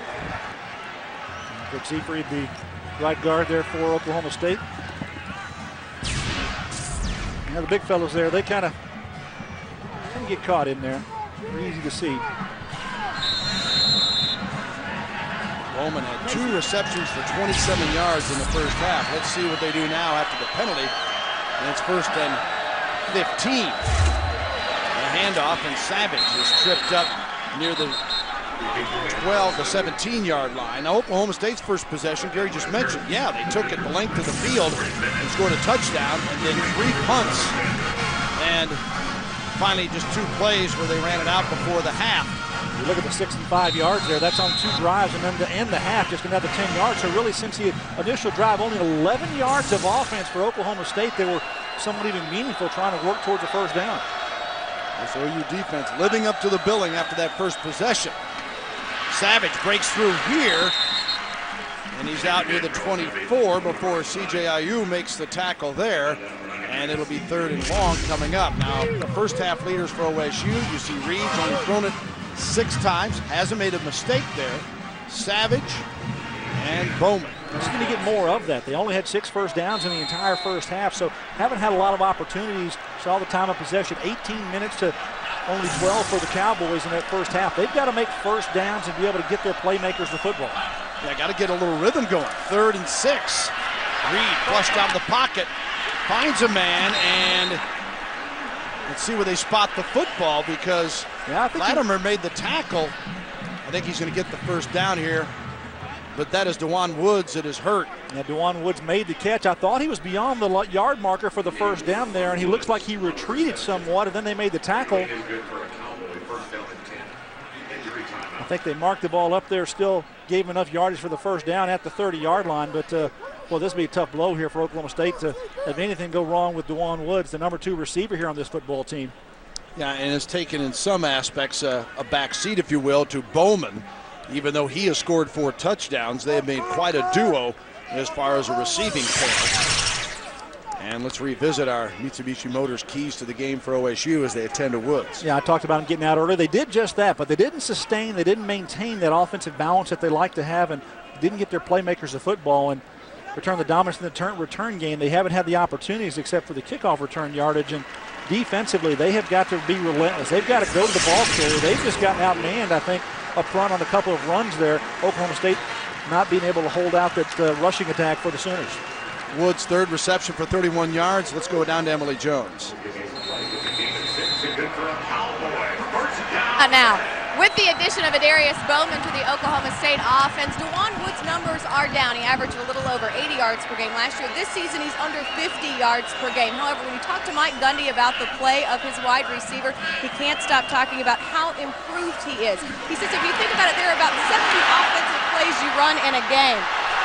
If a receiver has 7 catches, it's considered a good day. What does he do those other 63 plays? Well, he said what DeJuan Woods is doing those other 63 plays, is blocking, and he's very impressed with it. Something he really improved in. NFL scouts have also noticed that. Yeah, if you've got a big guy outside who can catch the football and also block, that's going to turn some heads because guess what? The running game, it's going to take big blocks by your receivers to make those explosive runs, and Dewan Woods has certainly added that and back in the ball game here now for Oklahoma State. Zach Robinson placing Reed at the QB position, and he comes right over the middle. That is Bowman, and he's got a first down. So after Savage's wild run that didn't get him much, they come back and move the chains. Reggie Smith makes the tackle on the receiver Bowman. And I wonder what they're going to do here, whether they're going to keep Zach Robinson out there back to Bobby Reed. They're choosing a good Reed back in there, but Zach Robinson, good command of the pocket, a good throw to Darius Bowman coming across the middle on a square end route. So throwing the football here early with some success. Robinson played in the Baylor game and in the Tech game, and they've used him in this situation. Pendleton and Latimer make the stop here. Well, Bill, this is a number 10 defense in the country, the Oklahoma Sooners, and they have really stepped up their game since early in the season after the Oregon game. Really didn't play very well in the first couple weeks of the season, but since that time, Brent Venables and Bobby Jack Wright, the two co-coordinators for the defense for the Sooners, have really turned this group around. They've solidified some spots, and they've done a great job, allowing only 265 yards a ball game. That is tops in the Big 12 and number 6 in the country. 2nd and 11. Robinson trying to deliver, and he does. And Woods breaks a tackle. He's in the 20, the 15, the 10. He's bumped out of bounds on the play by Lindy Holmes, stopping a touchdown. Robinson delivers to Dewan Woods, the senior out of Oklahoma City Millwood, for 54 yards and a 1st and goal. Well, good job here running on the outside after the catch. Nick Harris, the nickelback, not able to make the tackle there on Dewan Woods, who's a big, strong receiver. Good job by Lindy Holmes at coming in and knocking Woods out of bounds. Otherwise, it's an easy touchdown, and that's what you want from the big play receivers outside. You want to be able to run after the catch. Great job by Dewan Woods. Well, you mentioned the OU defensive numbers. Oklahoma State's number 14 total offense team in the nation, number 7 scoring offense, and they haven't gotten it going until right now here since that opening possession. Savage trying to push it in. Flag is thrown as he got down near the 2, and Corey Bennett making the stop for the Sooners. Yeah, I think the Oklahoma Sooners are saying that the Cowboys jump. One of the offensive linemen there got out of their stance early, and there is a flag here on the near sideline. They're sorting it out for us.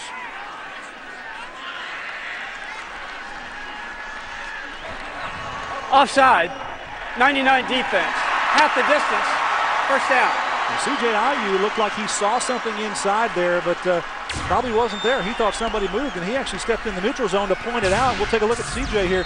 He's going to be on the end of the line of scrimmage here. Going to point in here and watch him. He sees somebody move, but he's in the neutral zone himself, and the ball is snapped, and hence the penalty. So, Oklahoma State, 1st and goal.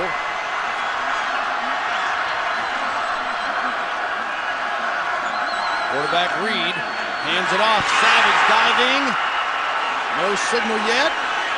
Now, somehow Reggie Smith came around the edge there and got him at the legs behind the line of scrimmage. Number 3, the free safety for Oklahoma, got in the backfield of the Cowboys. And Sooners are thinking they've got the football, but I think he's down inside the 1-yard line. They've got a spot there just short of the goal line. That is Larry Burns. I carry the football, saying, doesn't that count for something? We'll take a look at Reggie Smith there, who makes the tackle from the outside, grabs him by his legs and pulls him back, and then you have Latimer making the contact there, not allowing him, it's Rufus Alexander making the hit there, not allowing him to get to the end zone. So good job by the Sooners that time. Let's see what happens here. They come out of the huddle quickly. Savage, they fake to him, and Reed scampers in untouched. Bobby Reed and Boone Pickens says, that's what I like to see here at Boone Pickens Stadium, as the Cowboys, like the opening drive of the first half, they score. Well, they spread the ball around, moved it offensively, throwing the football to the outside, throwing it to the receivers in the middle of Darius Bowman. Then a big play by Dewan Woods, and then you cap it off here with a run play with a playmaker in his own, Bobby Reed, a dual threat quarterback. First chance to see him run, and just a naked bootleg there. He just races to the end zone. And for the point after, it'll be Ricks. Came in 40 of 42 with the first one.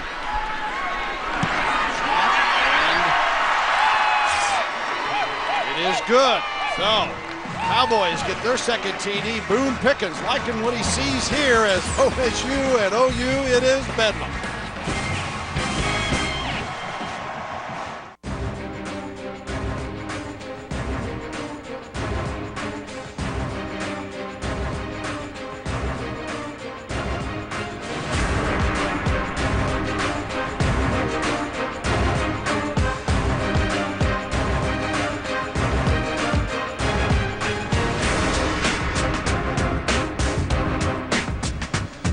It all adds up to Bedlam at Boone Pickens Stadium in Stillwater, Oklahoma. 15th ranked Oklahoma needing a win to get to the Big 12 title game. And Reed bouncing back with a 1-yard run to cap off the Dodge scoring drive. It included a 54-yard pass to DeJuan Woods to set him up.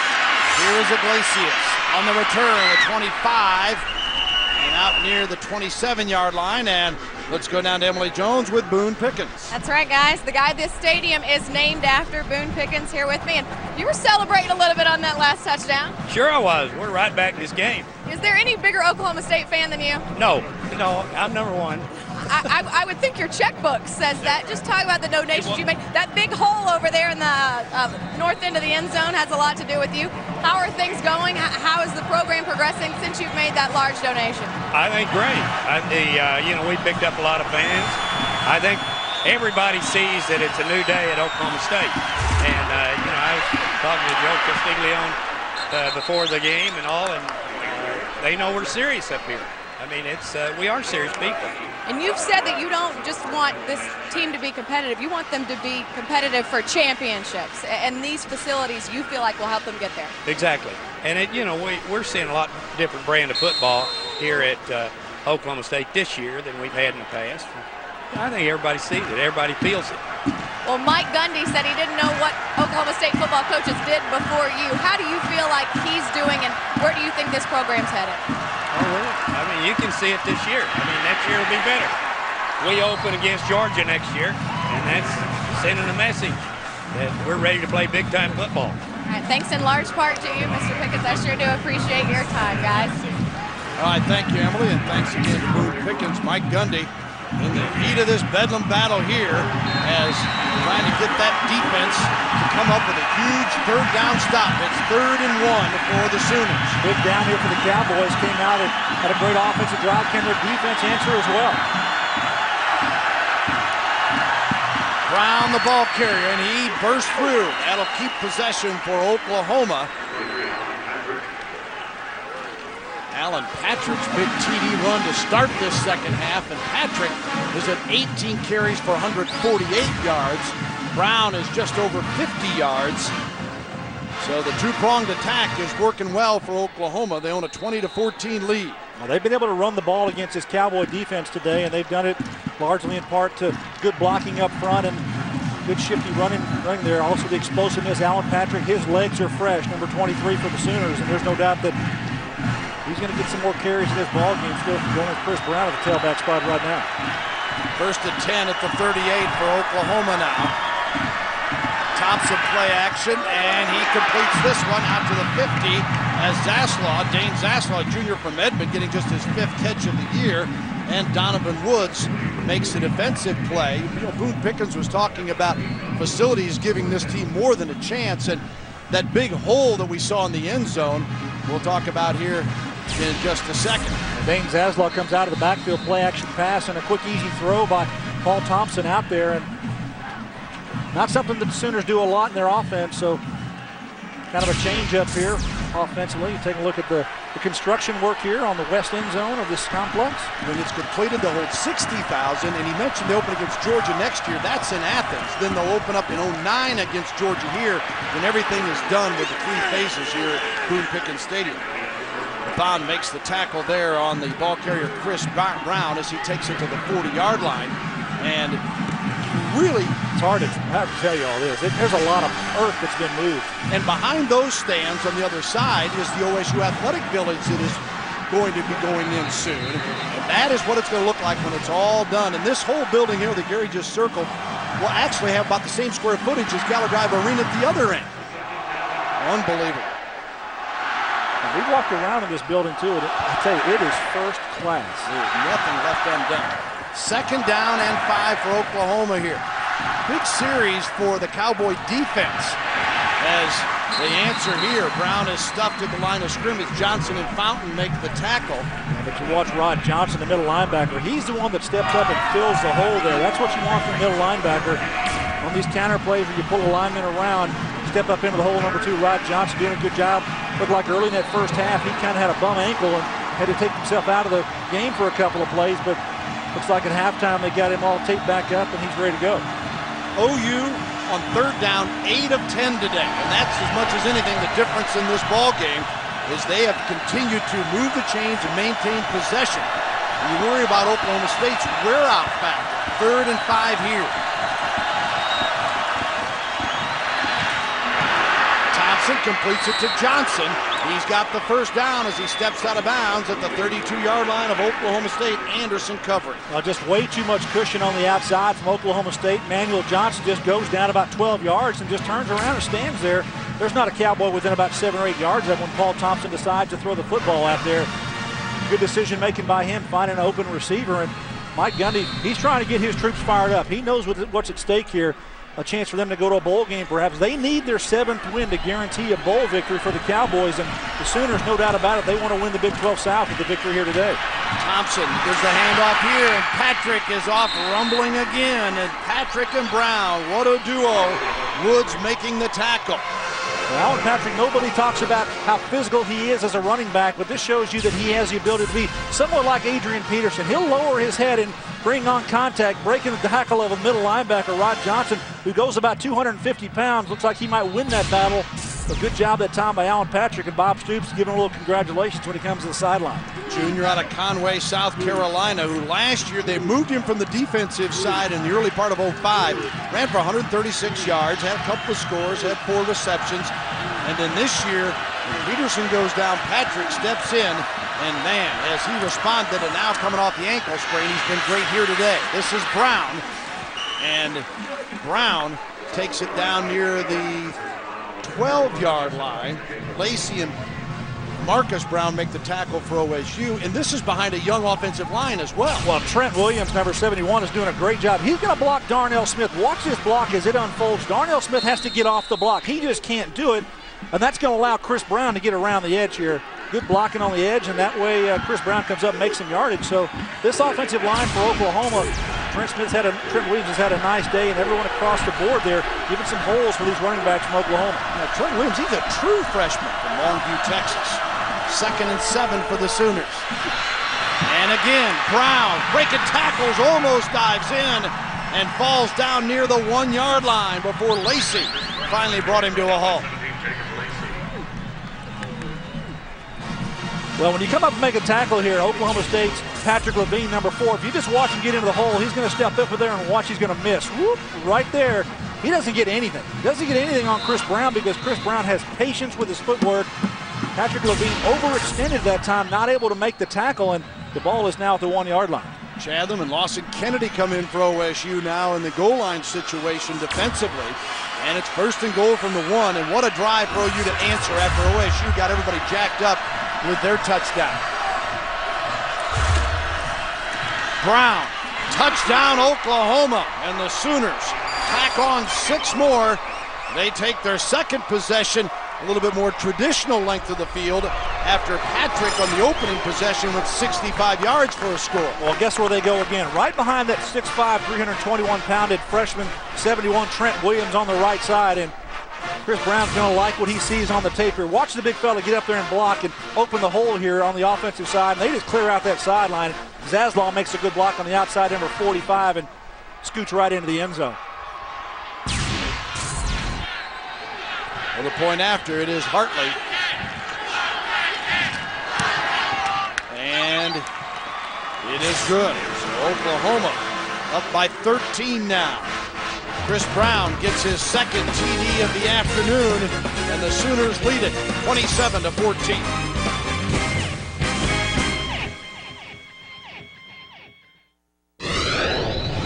Last year in Norman, Oklahoma running back Adrian Peterson ran wild, 237 yards, including a school record 210 in the second half alone.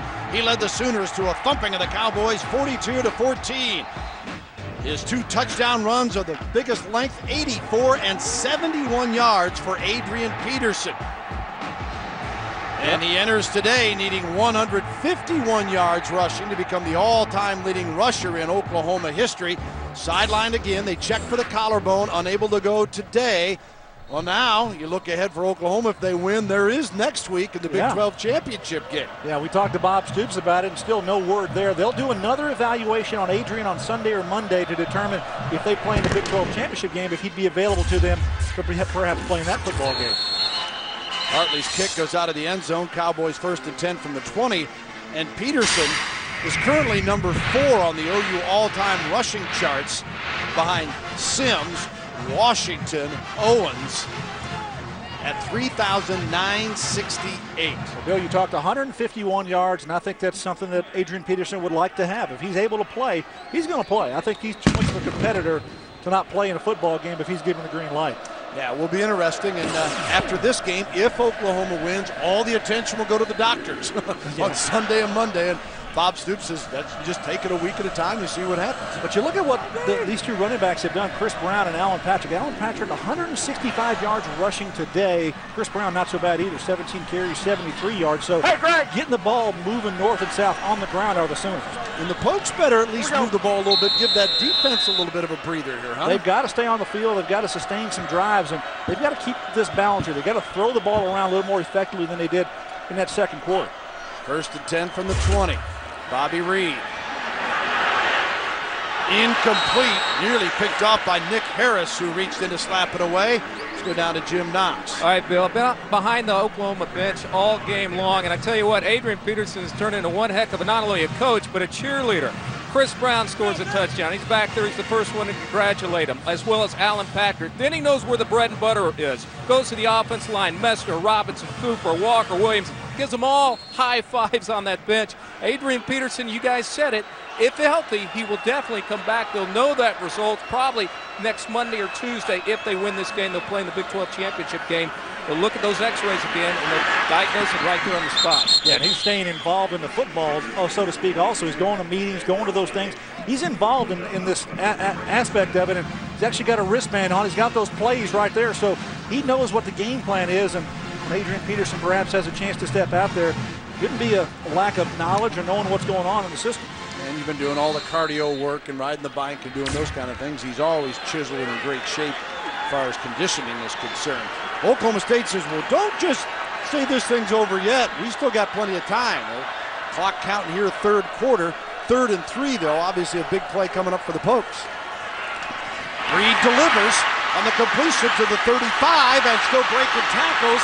Pettigrew, the tight end, brought down by Harris. Brandon Pettigrew, the sophomore from Tyler, Texas, had a couple of scores against Baylor. Did not catch any balls last week against Texas Tech. Oh, he's a big target, 6'5", tight end. Going to come open to the left side here for Bobby Reed. He works away from the middle linebacker. Good job of getting open there. Zach Latimer not able to get over there to cover him, so the big tight end gets a first down here for Oklahoma State. Pettigrew's first reception today for 19 yards out of Tyler Lee. The number 3 receiver on this football team, the tight end.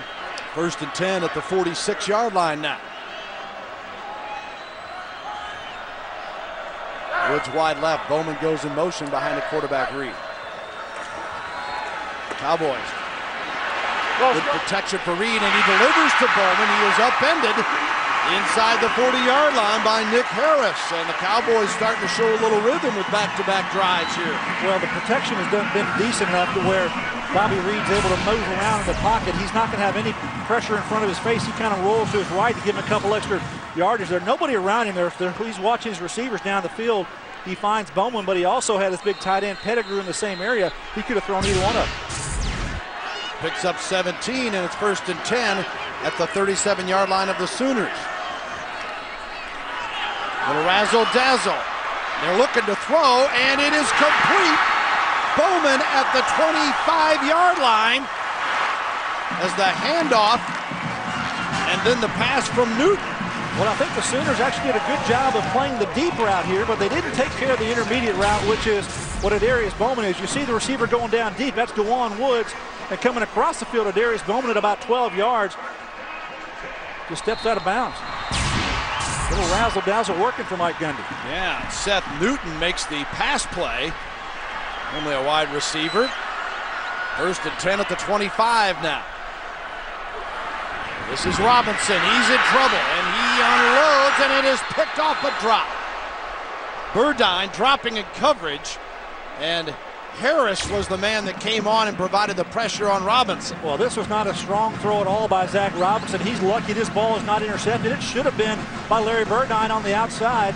He drops out. It's a zone blitz, so Burdine, the defensive end, gets back in coverage there on the right side. A little pressure from the left side. You see Nick Harris trying to get to him before he throws the football, and almost an interception by Larry Burdine. 2nd and 10 at the 25 for Oklahoma State. 2:25 to go in the 3rd quarter. Oklahoma with a 13-point lead. Savage in there, and the handoff here. Both teams trying to do their best to protect the footballs. He takes it down to the 21-yard line, and Burdine and Granger make the tackle. DeMarcus is a redshirt freshman from Dallas. The First Down Marker is brought to you by Overstock.com with live customer service and online price guarantee. Shopping online has never been easier. Overstock.com. 3rd and 6 now for the Pokes. This Sooner defense has been stingy rushing the football. Looks like for Oklahoma State they need to be moving the ball through the air if that's what's working for them. You don't get it here. You're talking about 38-yard field goal or so. 3rd and 6 of the 21. Reed on the option. Reed. And he moves inside the 15, and that will move the chains one more time. Baker and Harris, the tacklers for the Sooners. Well, Nick Harris comes up, puts a shot on Bobby Reed. Looks like his left shoulder may be a little bit dinged on that, maybe a stinger. Zach Robinson going to come in for him now, but on the option play here, Bobby Reed elected not to pitch the ball. He cuts up inside, and watch the contact here. Nick Harris, bingo, right on that left shoulder as he's going down. So Zach Robinson comes in here. Have a good look at it there. Super X-Mode slow motion. Robinson in trouble, falls to the turf at the 19-yard line, where Pendleton will be credited for the stop. Well, the junior from Sapulpa, Oklahoma, part of our FSN Big 12 awards we've been handing out. Co-inspirational players of the year. Bobby Reed trying to shake that off there. It's his left shoulder. He popped down on the ground, and there was square contact right on top of the shoulder. And trainers are taking a look at Bobby Reed. Parks goes wide right with Bowman for OSU on a 2nd and 15 now from the 19. Flag thrown as Pettigrew comes in motion behind the line. Hilliard may have moved the lineman. I think that's the case. Corey, a senior from New Orleans. False start, 75 of the offense, 5-yard penalty, 2nd down. Second team all-conference pick from a year ago, is one of the anchors on that line. We'll take a look at Corey there. Yeah, a little bit of movement there early, and a lot of officials there on the line for the Sooners. A couple of guys pointed out. Extra referees on every play. Now, Oklahoma, first time penalty's been a factor. 2nd and 20. Ball moved back to the 24-yard line. Pettigrew resets on the right. Robinson, the quarterback. And he's got Pettigrew. 15, breaks a tackle. Still on his feet, powering. Almost motors into the end zone. What a play. Smith and Carter finally bring down Brandon Pettigrew. Well, this is a physical, intimidating football game, and I tell you, Brandon Pettigrew says, hey, you give me the football, I'm going to make something happen with it. Watch him here just destroy the Sooners tacklers. No chance for Marcus Walker to grab him low. Nick Harris misses Reggie Smith. He's just having to lasso him, get on top to try to get him down. Is that the epitome of what Mike Gundy was telling us about this Bedlam game? Comes down to one thing, toughness.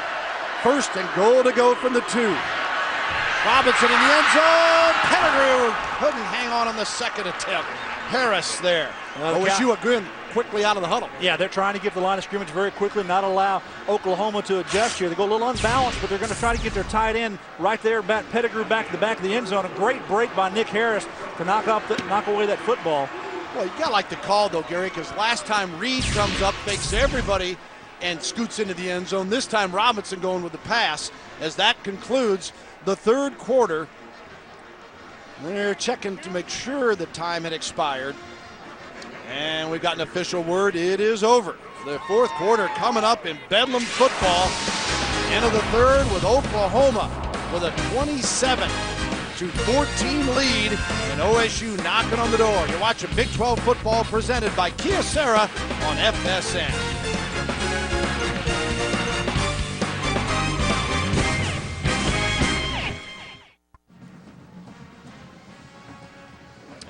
Oklahoma with a 27-14 lead over Oklahoma State. After our game, college football Saturday doubleheader will continue. We'll head to Arizona for Arizona State and Arizona right here only on FSN.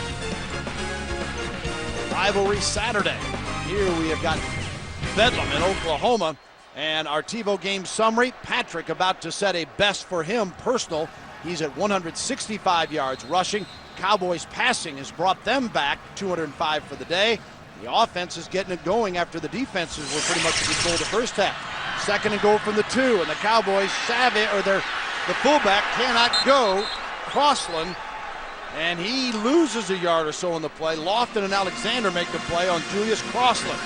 He is a junior from Amarillo, Texas. Well, that play just kind of looked disjointed from the start because it didn't look like that Julius Crossland was making any positive movement there towards the line of scrimmage and kind of going sideways here. You don't want to do that as a big tailback. You need to cut up in that hole, and Crossland just allowing the Oklahoma defense to gang tackle him there. Probably a loss on the play. Let's take a look at Marcus Granger down. And we mentioned Crossland from Texas. Speaking of Texas, a whole lot of folks in the Lone Star State that are interested in what's going on here today, a lot more than they were yesterday, with Texas falling to Texas A&M and leaving the Big 12 South Championship at stake. Oklahoma, Bob Stoops' club, and their amazing turnaround from 3-2 to win 6 straight. Even though they lost to Texas, they win here today. They go as the outright Big 12 South champion to Kansas City to meet Nebraska for the Dr. Pepper Championship game next Saturday. And an Oklahoma loss, they would share the South, but Texas, having won head-to-head, would then go to Kansas City. So Mac Brown, as you fidget on your couch, and the rest of Texas fans, it's a heck of a game here and a critical play coming up for OSU. Yeah, I'm sure all those Longhorn fans that are watching this football game just kind of scratching their head, how do we let a couple of games get away? Kansas State and again what happened yesterday, Texas A&M coming away with the victory there. So Oklahoma perhaps the benefactor of that, although Texas did, they got the best of Oklahoma in the Red River Shootout game down in Dallas earlier this year, but now Oklahoma, though, with a chance to win the Big 12 South with a victory here today. Robinson, the quarterback. Reed has been taken to the locker room as they check on his shoulder. It is third and goal from the 4. Robinson rolls out. Stopped down near the 1. Thought he might go to Bowman, but I think Robinson saw a little gap here, Gary. Well, Lewis Baker, the weak side linebacker, comes through, and he's trying to make a play here. Watch number 16 cut through there and get right underneath the legs here. He's going to jump right over him, whoop, fly by, and good job. The linebacker, Rufus Alexander, coming around and making the tackle, stopping him short. So fourth down here. It looks like Mike Gunny's electing to go for it at the 1-yard line. We're in the early moments of the fourth quarter, fourth and goal. Savage, the running back, behind the quarterback, Robinson. Clausen also in there. Here is Robinson. Tries to dive over, lost the football, and it's recovered. No, not yet. Still under contention, and Oklahoma has recovered the football. Demario Pleasant, the junior from Louisville, Texas. And the Sooners recover it in the end zone. We talked about a possible big player or mistake to turn this game, and this might do it. Well, this is Zach Robinson making a huge mistake here. If you take him around the edge here and you'll stop it right when I tell you, stop it right there. You can go to the outside, you can pitch it. You got your pitch man coming right to the end zone. Nobody out there to him. Dontrell Savage could have had an easy touchdown on the pitch, but Zach Robinson electing to take it up into the heart of the defense. Reggie Smith, the first to contact him there, trying to dive up, and Take a look there. Zach Latimer making the contact as well. Curtis Lofton helping. The ball is loose. He fumbled the ball out. Looked like he tried to advance it towards the goal line. Tried to break that plane and wasn't able to do so. The play is under review. So we'll go to the first play of the day to be officially instant replay and reviewed. Well, I'm sure we're going to take a look at, did he actually get to the goal line? That's the whole spot here. Where is the football? We'll take a look. We're right down the goal line. He's not down. He's not down by contact. Where's the ball? Oh, very, right very there. close. So I tell you, that from this angle, that looks like that actually might be over the goal line, or does he have control of it right at the goal line? That's a tough call. Very tough, and it's being shown on the big screen here. OSU fans are all of a sudden getting encouraged. OU fans getting a little nervous. Savage had a shot at recovering first of all, and then Pleasant came up with it for the Sooners. All that they have to do, though, for Zach Robinson is to get the point of the football over the first part of that white line, which is the goal line, and that would be a touchdown. Now, if there is enough evidence in the minds of the officials that that ball actually did break the plane of the goal line, this is going to be a touchdown for Oklahoma State. Robinson, again, the redshirt freshman from Littleton, Colorado, but he has played quite a bit and played in the last couple of games. In fact, last week against Texas Tech, he was 2 of 13 in the passing game. He had 19 yards. He also ran a couple of times.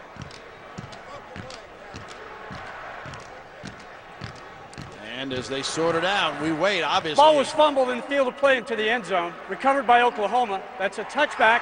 First down on the 20. All right, the calling on the field shall stand, and Oklahoma will get it 1st and 10 from the 20-yard line. And again, you get to that point in replay, and my gosh, we know we've had enough controversy. Oklahoma certainly knows that, but it's got to be without a doubt, Gary. Now we'll take another look at it here, and Zach Robinson trying to extend that football over.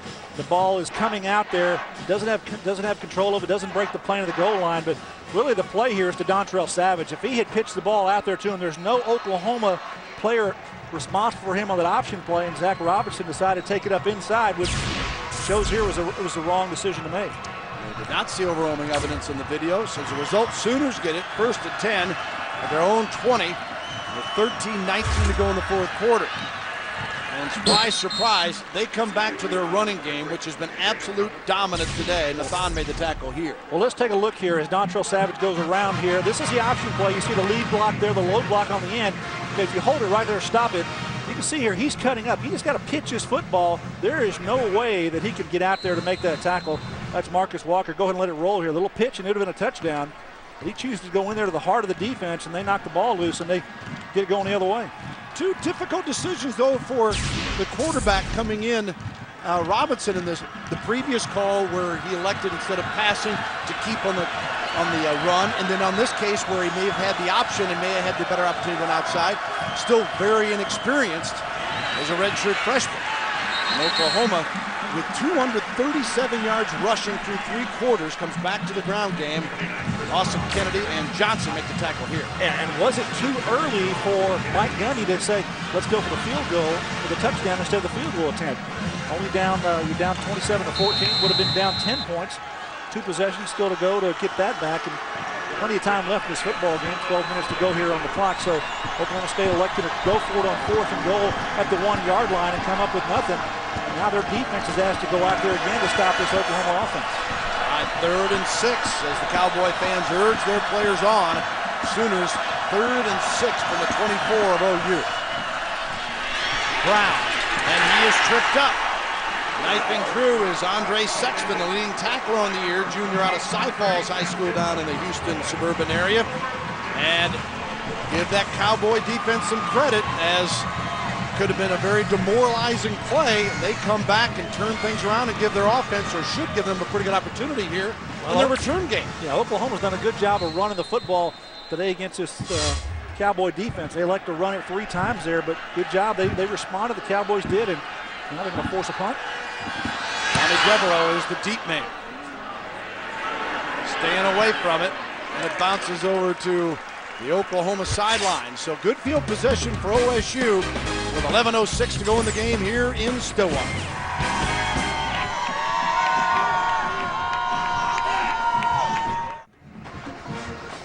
Welcome back, Pistol Pete and the Cowboys on the short side. Our Kyocera College football Saturday, training 27-14. Been tossing out awards voted on by our FSN crew today for Big 12 football throughout this season. And the vote turns Bob Stoops as the FSN Coach of the Year in the league. 6 straight wins. They were certainly in dire straits at 3-2. They lost the game, question mark, against Oregon. Texas beat them down in the Cotton Bowl. They've had injuries, they've had dismissals, and they haven't skipped a beat. Bobby Reed is back in here for OSU, and the pitch here as Smith makes the tackle on Tostin, and they'll have it near midfield. Let's go down to Emily Jones. Well, guys, Bobby Reed back in the game after having that left shoulder evaluated in the locker room, and he was back on the sidelines in time to tell his backup, Zach Robinson, keep your chin up. You're going to be just fine. We're going to be just fine. Next time, just go over the top. So Zach Robinson getting some words of encouragement from Bobby Reed. All right, they all want this one so badly. Well, you saw on that play, Bobby Reed coming around the edge there and had the same thing, a monkey in the middle kind of a situation where you have a guy in the middle between you. You pitch it to the outside, you can't cover him on the option, and I'm sure he'll talk to Zach about that when we review that goal line play. First and 10 at midfield. Reed will have to scramble with the football. Got a big block! Oh, mama, what a hit on Rufus Alexander by DeJuan Woods. And that gets this crowd juiced here at Stillwater. Well, sometimes it takes a block like that to kind of get everybody going, and DeJuan Woods on the outside, we talked about him and his frame. Huge receiver, just cleans up Mr. Alexander.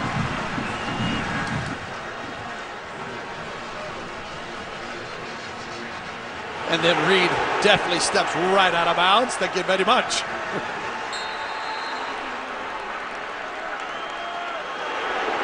Fans see that on the big board here. Rufus Alexander's had plenty of big hits. Absorbed one there. First and 10 at the 37 for OSU. Bowman will go in motion. Reed rolls out that way. Gonna keep the football again. Stop near the 32-yard line. Curtis Lofton, sophomore from Kingfisher, Oklahoma. Far from the OSU campus, makes the stop. While Oklahoma State in the first half, 105 total yards. Here in the second half, with 10-plus minutes to go in the ball game, already 198 yards. Well, they've thrown the ball around a little bit more. They're not doing a great job of running the ball. Dontrell Savage only 50 yards in his ball game. Bobby Reed 30 yards on the ground. So those two get the bulk of the work running the football, but the passing game has picked up significantly here for Oklahoma State here in the second half. Second and 5 of the 32. Savage ran for 122 scores last week in the loss to Tech. Tostin gets a carry here. Hard yards against that OU defense that against the run is second in the league, 20th in the nation, allowing just 97 a game. Let's go down to Jim Knox with more on injuries. All right, DeMarcus Granger, you may remember he was hobbled off that last defensive stand at the goal line. Well, apparently the Sooners' depth on defensive line just got a little thin. DeMarcus Granger out right now with an ankle sprain. Thank you, Jim. Now they've got C.J. Ayu in there at the nose right there, number 99. That's where Granger would normally be. They've gone with a 3-man line here several times this season for Oklahoma, and they bring the perimeter players, all these different guys around the edge, and they'll blitz. They'll show a lot of different things here to this quarterback. 3rd and 5 for Robinson this time. He delivers to Bowman. Bowman hangs on and drags 2 of them with him across the 20-yard line. Move those chains as Lewis Baker brings him down. Well, it was a zone blitz by Oklahoma that time. They choose to bring him on from the weak side, which is the left side of the quarterback. He just throws the ball out there nicely to Darius Bowman. Good job of executing it there. He's a big body. He's going to carry some of those defenders down the field and did a nice job with yards after the catch that time. 11 yards, 6 receptions, 80 yards for the day for Bowman. 1st and 10 pokes at the 19. And again, Tostin breaking tackles at the 10, and he moves it all the way to the 5-yard line. Keith Tostin, the freshman from Angleton, Texas. He came in with 540 yards rushing and 4 scores. Harris tackled him here. Good job of running here. Good block at the point of attack. Nobody's in the hole there. Tostin just breaks the tackle there. Lindy Holmes can't get him down with a 2 or 3 yard gain, and he just runs over Nick Harris. Are we seeing the depth at running back for these two teams today? And as a result, first down and goal to go. And Tostin trying to hang on as he gets a couple of yards near the 3-yard line. Oklahoma State, they've done a great job rushing the ball all year, Bill. They actually have 4 players who have rushed for over 400 yards this season and have a chance to get to 4 of them over 500 yards. Bobby Reed being able to get to that mark. Take a look here, over 400 yards each, and Bobby Reed, if he gets up to 500 yards, it'll be a tremendous feat to have that kind of running power. They spread it around. All these guys are getting the action. We haven't seen Mike Hamilton today, who had the bulk of the work early this season. Best running team in the league coming in. OU's overshadowing today, but they've gotten it going with the rushing game here in the second half. 2nd and goal from the 3. Reed, he looked to the outside and then takes it up the middle, and he is stopped by Carl Pendleton at the 2, it appears. Yeah, he wanted DeJuan Woods on the outside. It was man-to-man coverage out there, and Lindy Holmes has got him right there. Good coverage. Reed back to the quarterback. He stops and goes underneath, and Bobby Reed, seeing that good coverage, he chooses not to throw the football and make a negative play, and Bobby Reed's got an equipment problem here. He's coming to the sideline. So that'll send Robinson back into the heat of action with a 3rd and goal from the 2. He kind of lost a snap or something on his face mask or his chin strap, and he had to come out. So Robinson, take the snap here. Tostin is the lone back. Robinson, that pass was deflected and nearly picked off. And again, CJIU, he has played great down the stretch. He had a couple of sacks in the Baylor game, Gary, and got those big hands up and knocked that one away. Yeah, he can play inside, he can play outside. His stock is really rising, I think, as a defensive lineman, a guy who has multiple ability. Trying again to go to DeJuan Woods on the outside, Lindy Holmes with the 1-on coverage, and he used to throw it out there to his brother, Rashawn Woods, for Oklahoma State years ago, and trying to do the same thing there, but IU not allowing the ball to get out there. Critical play coming up. OSU wants to think about it, so they'll call a timeout here with 6:45 to go in the 4th. We'll return after this word from Dr. Pepper and your local Dr. Pepper bottle.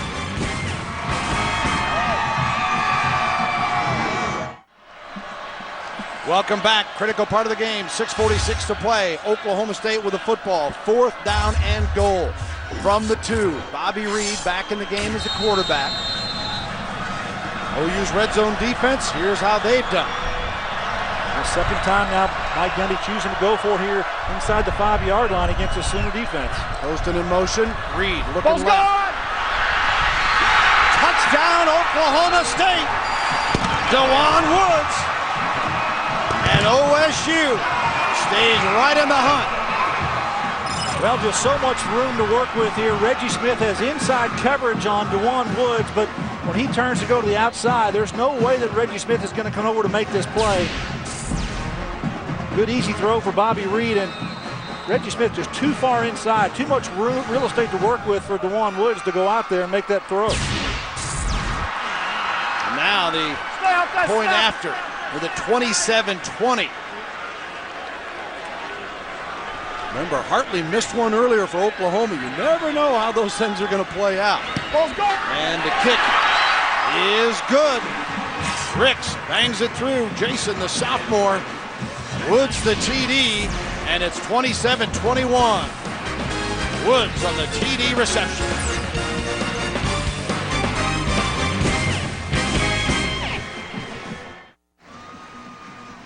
Welcome back. Oklahoma with a 6-point lead, getting the football, 27-21. This week's Dr. Pepper Student Athlete of the Week honors go to Darnell Smith from Oklahoma State, the Econ and International Business major, 4-time first-team All-Academic Big 12 selection. Smith out of San Antonio Taft High School, 6'1", 260. Congratulations. Oklahoma State, no time to celebrate. The 10-play, 60-yard drive on the Dodge scoring drive took 4:25. It was worth it. They got the touchdown, and now Redden will kick it off for the Cowboys. Glacius and Smith, both dangerous return men. Smith says, I'll take a knee and bring it out to the 20-yard line as Oklahoma will come on here with their offensive unit. Now, remember Rashawn Woods in 2000 with that big catch down in Norman? And how about his brother DeJuan Woods? Similar today. Play. Yeah. Same result, touchdown. There's so much that goes on with the Woods family in Oklahoma State and in Bedlam football, and the crowd trying to jack up the OSU defense right now. And the OSU defense is calling on the crowd to get into this thing. The two defensive tackles inside there for him, Ryan McBean, Larry Brown, trying to get fired up here in this football game. Oklahoma State trying to get its 7th win, seal a bowl bid, and knock OU out of the Big 12 championship game. And there's the first big hit. A loss on the play as Alan Patrick is rocked by Smith and Fountain. Great job by Marquis Fountain getting penetration there, and Smith as well. So get penetration in the back of a good running football team, and that's what happens. Nobody blocks Marquis Fountain. He gets back there trying to get the kick-out block. Oklahoma State now stopped Oklahoma the last 3 times on the field, so Oklahoma need to get something going here if they're going to perhaps seal a victory and move on to the Big 12 championship game. 2nd down and 11 for the Sooners. Patrick stays in as Thompson. All on the signals. Play action here.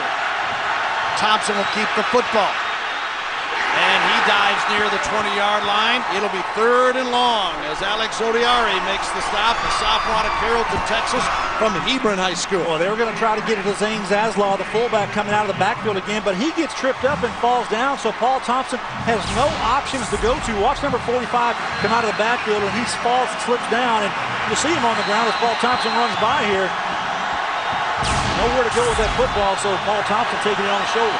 3rd and 10 from the 20. Crowd roaring here in Bedlam football in Stillwater. One of the loudest places in the Big 12. All the coaches talk about it. The fans are so close to the field here. Thompson, good protection and complete. Oh, Kelly dropped the football. Couldn't hang on. Malcolm Kelly. Donovan Woods applying the discipline there. Kelly, a guy who's been pretty much silenced today, Gary. Well, Donovan Woods comes up with perhaps the biggest hit of this season here for Vance Bedford's defense. Doing a good job coming across Malcolm Kelly. Looks like he might have the first down, but not controlling the football. And Donovan Woods making sure of that, wrapping him up before he can pull the ball back. So now the Oklahoma State defense has done it 3 times in a row now against Oklahoma, stopping them, and they're going to get the football back. Cohen, low snap, no rush, low kick. Devereaux will field it. 40, 45, and hit hard there on the OSU sideline. Cowboys get great field position after a 41-yard kick and a 5-yard return. Don't go anywhere.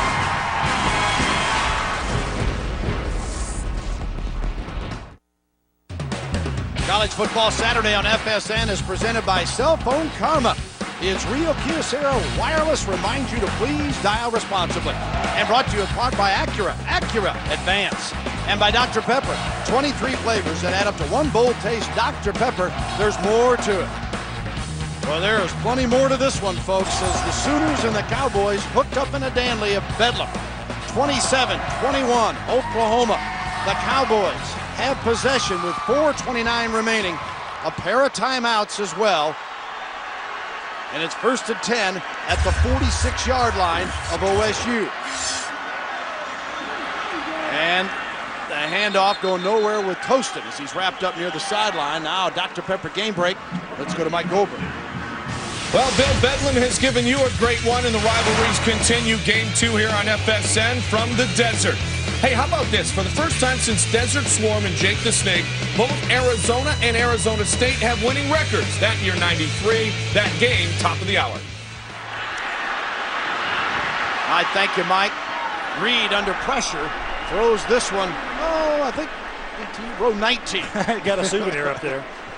Yeah, but now brings up a big 3rd down here. Nothing going on 1st down, trying to run the football. The Sooners not allowing them to get anything going, and Bobby Reed having to throw one up in the stands to not have a negative play. So 3rd down here. So this is a situation I think that Mike Gundy's got to think, okay, is this the time of the football game where it's 2 downs for a 1st down?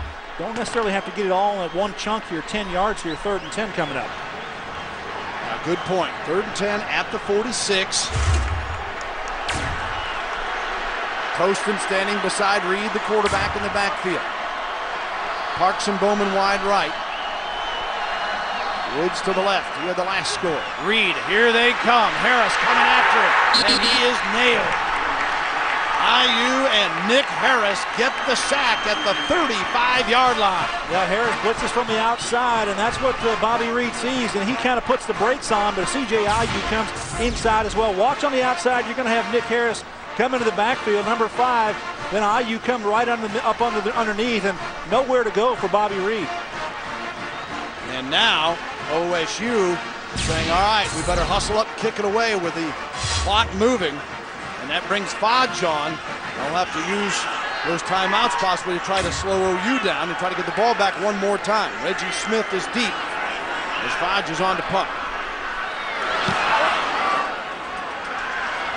Fair catch called, and Smith, who had some great plays and some not so great last week, hangs on to the football here, taking care of business. Here's a look at our KFC Famous Bowls BCS rankings, and Ohio State is in, of course. Michigan sitting there hoping for a right scenario that might get them to the BCS title game.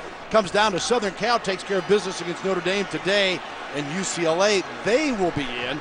But Florida's still in the hunt as well, and you take a look at the one-loss teams that are hoping for a strange combination to get them to the championship game, and there they are.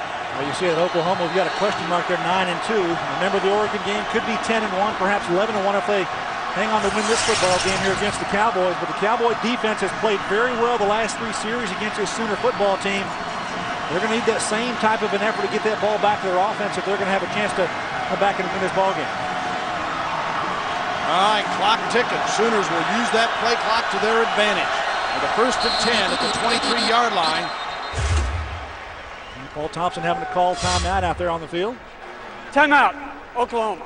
The trophy that's at stake here today as Oklahoma calls timeout.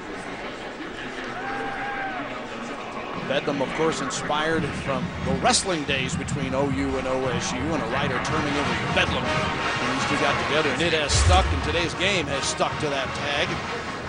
Now, Bedlam, that's a scene or state of wild uproar and confusion. That's the definition of Bedlam. So you didn't know that when you take some more look at our FSM Big 12 awards, take a look at our FSM defensive players, and we picked out a couple of them. Aaron Ross from Texas, one of the best cover guys in the nation, and we think Rufus Alexander as well with what he's done to get Oklahoma the top 10 defense in the country. So those two players pulling down the awards for the Defensive Players of the Year for our FSM group.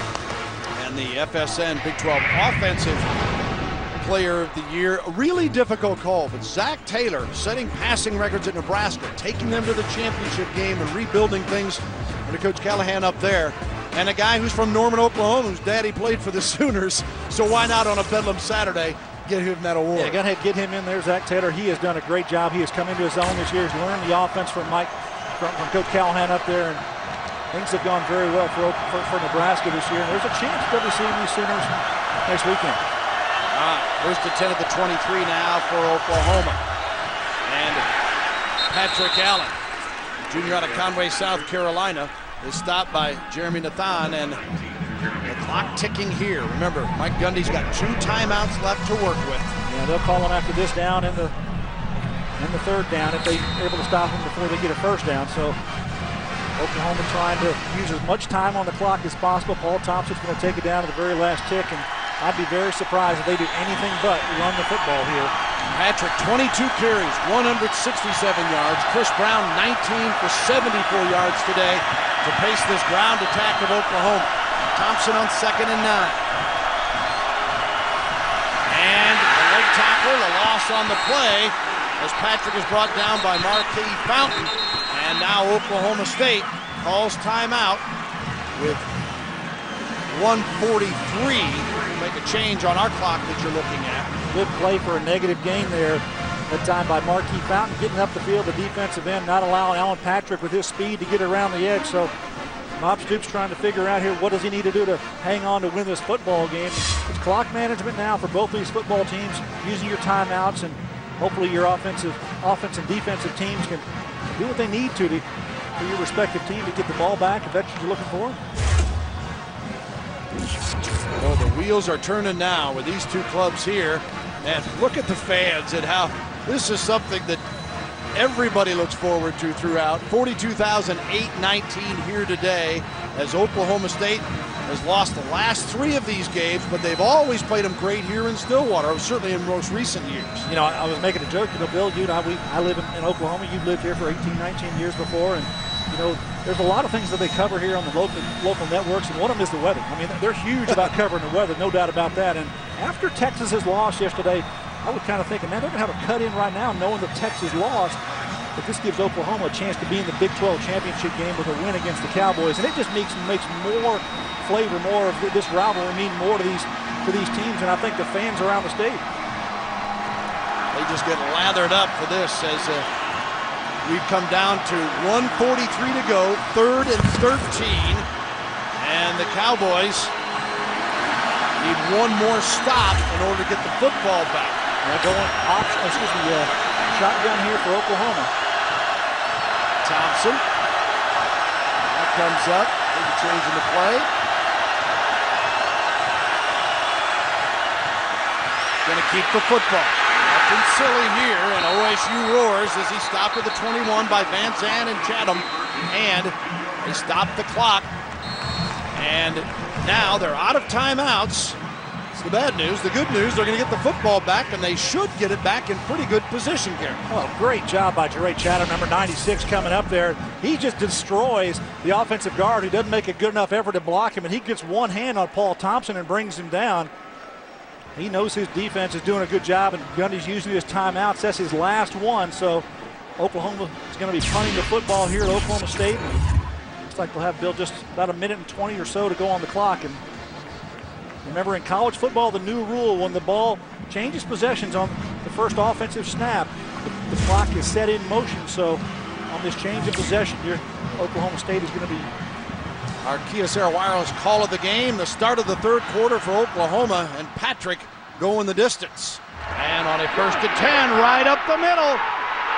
Alan Patrick to the 20. He will score.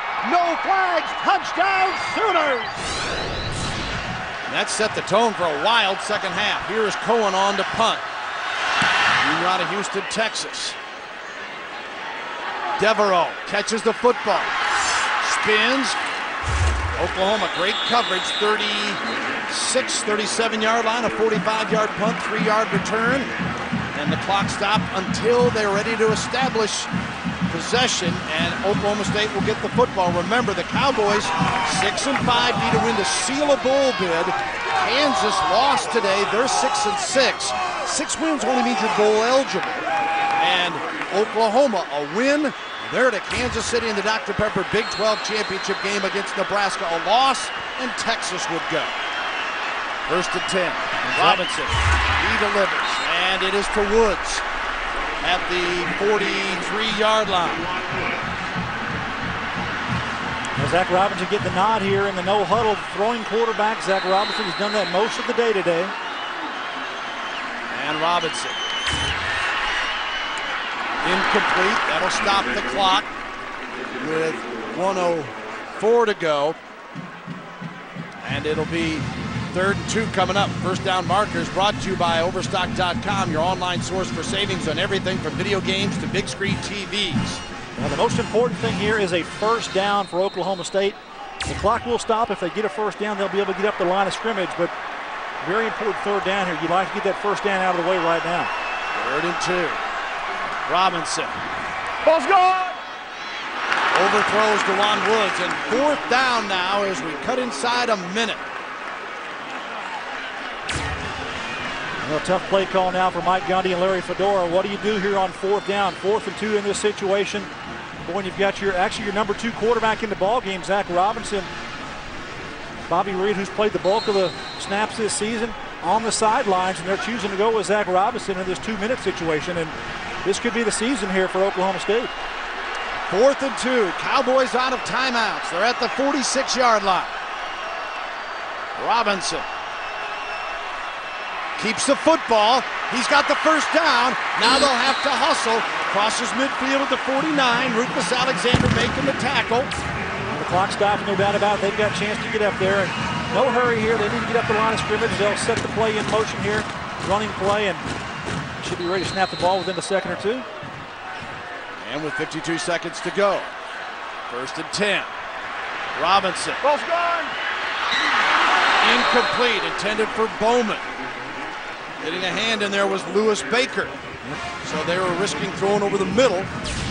As long as it's enough for a first down yardage, look at Lewis Baker, number 16. He's got inside coverage there on Adarius Bowman. He does get a couple of hands on it, not allowing Bowman to pull that ball in. But, Bill, that's an okay place to throw the football in college football because on the first down, you're going to get a clock stoppage. But you got to make sure you're deep enough. He was. He's had 6 receptions today. 2nd and 10 at the 49.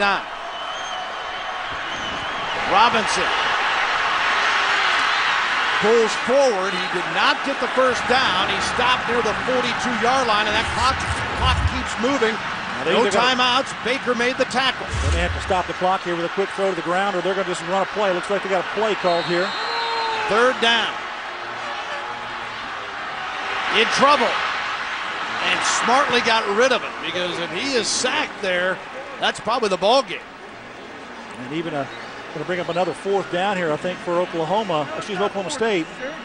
Mike Gundy's got a real decision here. You know, you got to get that first down. What's the best play to do that? Are you going to run the football again as you did previously? It looks to me like Zach Robinson might be a little winded out there, perhaps not ready to play in this ball game as much as he has. Cowboys, 4th down. They need 3 for the first down, but obviously the clock the bigger concern. Robinson, and it's complete to Parks. He's to the 25-yard line. That'll stop the clock momentarily. Smith makes the tackle. 12 seconds to go. You spike it or run a play? I think you do whatever you can. If you can get back and you can throw one up there, you get 2 shots at the end zone, take a shot. Robinson will do just that. And he spikes the football. All right. So they're fortunate, though. Yeah, even with this, you're going to have 2 plays here to run, and you got to throw them towards the end zone, at least out on the sidelines, out of bounds. Not a lot of time to work with here. 10 seconds, you'll have a chance to run 2 plays, I think, offensively, Bill. And Zach Robinson throwing outside to Parks here, the second receiver on the out on the slant route.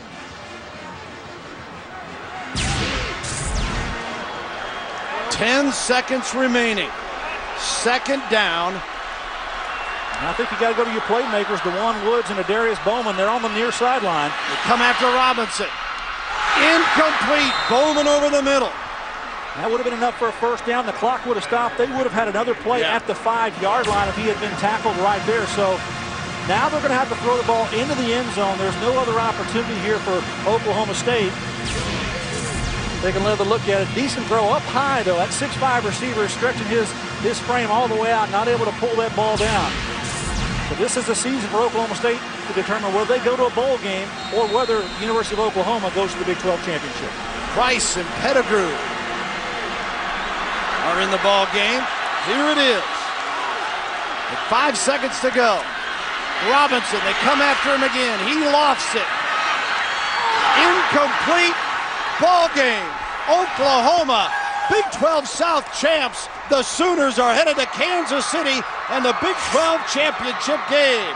Lindy Holmes knocked it away, and the Sooners win a thriller in Bedlam football. A great ball game here today with the Sooners and the Cowboys, no doubt about that. Back and forth.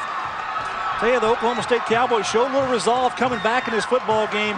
Oklahoma seemed like they were in complete control, running the football, but the Cowboy defense responded, Bill, with a chance here to tie it up here at the end with perhaps an extra point to win the ball game. But Bob Stoops gets his Big 12 championship berth now with this win in this football game.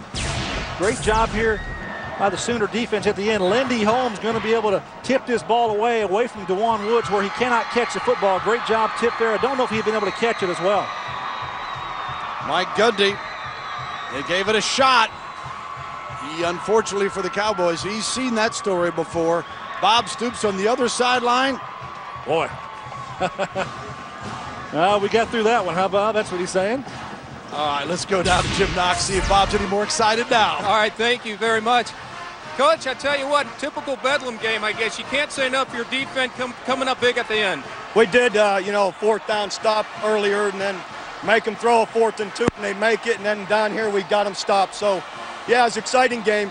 We got fortunate in some ways and won it. Talk about that offense. Alan Patrick back, it looks like he's healthy. He's a stud. I tell you, it's great to have AP back, and appreciate all of them. All these guys have been just fabulous to work with. Assistant coaches have done a great job with these guys. Your thoughts about now representing the Big 12 South and going to the Big 12 championship game and playing Nebraska? Excited about that. Another rivalry, and hey, great job. Bobby Reed right there, giving congratulations. I appreciate it, but it's exciting being the Big 12 championship game again, and Nebraska, an old rival, still a rival, but when we used to play every year, so we're excited about the opportunity. Coach, congratulations. Bill? All right, Jim, that'll be a first-time matchup in the Big 12 championship game between Oklahoma and Nebraska, and it is the Sooners' fourth trip to the Big 12 championship game. The emotion shown here of Bedlam football, as it is Oklahoma, the South champ. Gary, what a ball game. Yeah, and then you got the 6-6 Oklahoma State Cowboys. Whether or not they're going to go to a bowl game, we're going to have to figure that out here as this thing unfolds, because you have two 6-6 teams now with Kansas at the same mix. But a huge win for Oklahoma, coming away with the berth now to Big 12 championship game, and it'll be a fun one to watch against Nebraska. Bedlam lives up to its name once again here in Stillwater. The disappointed Cowboy fans and elated Oklahoma sideline as the Sooners move on for the Big 12 championship. Bill Land for Gary Reeves and Jim Knox and Emily Jones saying so long from Stillwater. Oklahoma 27, OSU 21. Let's join Mike Goldberg and company in our college football